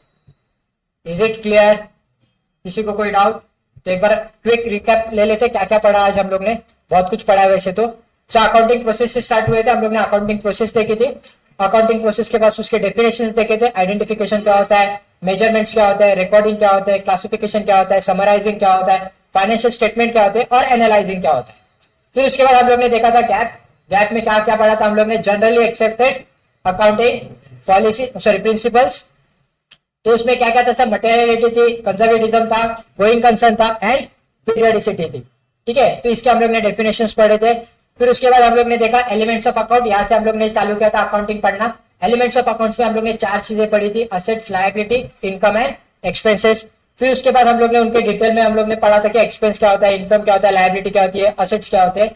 फिर उसके बाद हम लोग आगे गए थे कि अकाउंट्स में क्या क्या फॉलो करना होता है, तो गैप फॉलो करना होता है, एएस फॉलो करने होते हैं और इंड एएस फॉलो करने होते हैं। लेकिन बेसिकली मैंडेटरी क्या होता है, गैप तो फॉलो करना ही करना है। Is it clear? एएस भी फॉलो करना पड़ता है अगर आप कंपनीज हो तो। Is it clear? अभी हम लोग सोल प्रोप्राइटर पे है, पार्टनरशिप फर्म पे, तो इतना एएस का रोल आता नहीं है। लेकिन जब आप इंटर पे जाओगे तो आपको सिर्फ एएस ही पढ़ना है। इंटर में अभी कुछ रखा ही नहीं है उन्होंने, सिर्फ एएस और कंपनी अकाउंट रखा है और कुछ नहीं रखा है। क्लियर है? फादर ऑफ अकाउंटिंग देखा हम लोग ने, लुका पैसिओला। फिर उसके बाद कौन था वो फाउंडर? उसको फादर क्यों बोलते हैं? क्योंकि वो founder of double entry system था। डबल एंट्री सिस्टम के पहले क्या चलता था भाई? सिंगल एंट्री सिस्टम चलता था। फिर उसके बाद हम लोग ने देखा types of accounts. There are 2 types of accounts, personal and impersonal. Impersonal is further divided into real and nominal. ठीक है। फिर हम लोग ने देखा था कैश मेथड होता है। अकाउंटिंग करने के 2 टाइप्स के मेथड्स होते हैं, एक होता है कैश मेथड और एक होता है अक्रूवल मेथड। हम लोग कौन सा फॉलो करेंगे? Accrual method. क्यों? क्योंकि भाई इनकम टैक्स एक्ट और कंपनीज एक्ट ने सीधा सीधा बोल के रखा है आप कैश बेसिस को फॉलो मत करो, उससे बहुत ही गलत अकाउंटिंग होता है, या फिर क्या बोलते हैं उसको, ओमिट होने के चांसेस है, अकाउंटिंग अकाउंट्स ओमिट होने के ज्यादा चांसेस होते हैं। तो उससे अच्छा आप लोग अक्रूवल बेसिस पे अकाउंटिंग करते रहो। फिर उसके बाद हम लोग ने देखा था कि मैचिंग कॉन्सेप्ट क्या होता है। मैचिंग प्रिंसिपल का हम लोग ने कॉन्सेप्ट देखा। Accountancy, accounting and book keeping, ये तीनों भी अलग अलग टर्म है, हम लोग ने उसके डेफिनेशंस देखे। फिर उसके बाद अकाउंटिंग इक्वेशंस पे आए थे। अकाउंटिंग इक्वेशन क्या था sir? Capital plus liability is equal to my assets, और capital is equal to assets minus liability is my net worth. Clear है? डुअल एस्पेक्ट देखा था, डायरेक्ट रिलेशन और इनडायरेक्ट रिलेशन। अगर डायरेक्ट रिलेशन की बात करूं तो असेट्स और लायबिलिटी अगर एक ही डायरेक्शन में जा रहे हैं, या तो बढ़ रहे हैं या तो कम हो रहे हैं, तो उसको हम लोग डायरेक्ट रिलेशन बोलेंगे। अगर इनवर्स जा रहे हैं, इनवर्स मतलब एक बढ़ रहा है और एक कम हो रहा है, तो उसको हम लोग क्या बोलेंगे? इनडायरेक्ट रिलेशन बोलेंगे। Is it clear? Types of account, ठीक है। टाइप्स ऑफ अकाउंट्स में हम लोग वापस से आए थे। टाइप्स ऑफ अकाउंट्स में यहाँ पे हम लोग ने क्या देखा था सर? पर्सनल, रियल, पर्सनल और इम्पर्सनल। उसमें हम लोग ने देखा था रियल एंड नॉमिनल, और उसको हम लोग ने आगे ज्वाइन किया था assets and liability, income and expenditures के साथ। रूल्स पे आ गए थे। फिर लास्ट में रूल्स में आने के बाद हम लोग ने देखा था कि सर गोल्डन रूल होते हैं, यूएस रूल होता है। गोल्डन रूल पर्सनल, रियल और नॉमिनल के ऊपर रहता है। पर्सनल का गोल्डन रूल क्या है? Debit the receiver, credit the giver, right. Real का क्या है? Debit what comes in, credit what goes out. और नॉमिनल का क्या है? Debit all expenses and losses, credit all incomes and gains. वैसे यूएस रूल क्या बोलता है? असेट्स अगर बढ़ेगा तो डेबिट करो, असेट्स कम होगा तो क्रेडिट करो। लायबिलिटी बढ़ती है तो क्रेडिट करो, लायबिलिटी कम हो रही है तो डेबिट करो। इनकम्स अगर बढ़ रहे हैं तो क्रेडिट, इनकम्स अगर कम हो रहे हैं तो डेबिट। ठीक है। एक्सपेंसेस एंड लॉसेस अगर बढ़ते हैं तो डेबिट करना है, अगर कम होते हैं तो क्रेडिट करना है। लास्ट में हम लोग ने फेवरेबल बैलेंसेस देखे थे। तो जो असेट्स होती है उसकी फेवरेबल बैलेंस क्या होती है? डेबिट बैलेंस होती है। लायबिलिटी की फेवरेबल बैलेंस क्रेडिट बैलेंस होती है। इनकम की फेवरेबल बैलेंस क्रेडिट बैलेंस होती है। और लास्ट में एक्सपेंसेस जो होते हैं उसकी जो बैलेंस होती है वो डेबिट बैलेंस होती है। आई होप आज का लेक्चर क्लियर है। आज हम लोग ने सिर्फ थ्योरी पॉइंट ऑफ व्यू से चैप्टर नंबर 1 को देखा है। कल हम लोग प्रैक्टिकल पॉइंट ऑफ व्यू से चैप्टर नंबर 2 में यूनिट 1 देख रहे हैं। ठीक है। आगे इंट्रोडक्शन टू जीएसटी ये हम लोग परसों चालू करेंगे। तो आज के लिए तो बस इतना था। कल तुम लोग को मॉड्यूल लेके आना है और नोटबुक में लाना है। आज होमवर्क कुछ नहीं रहेगा। जितना भी आज हम लोग ने पढ़ा है घर पे जाके आप लोग को रिवाइज करना है। Is it clear to everyone? That's it guys, thank you so much for the day. Bye bye, see you guys tomorrow.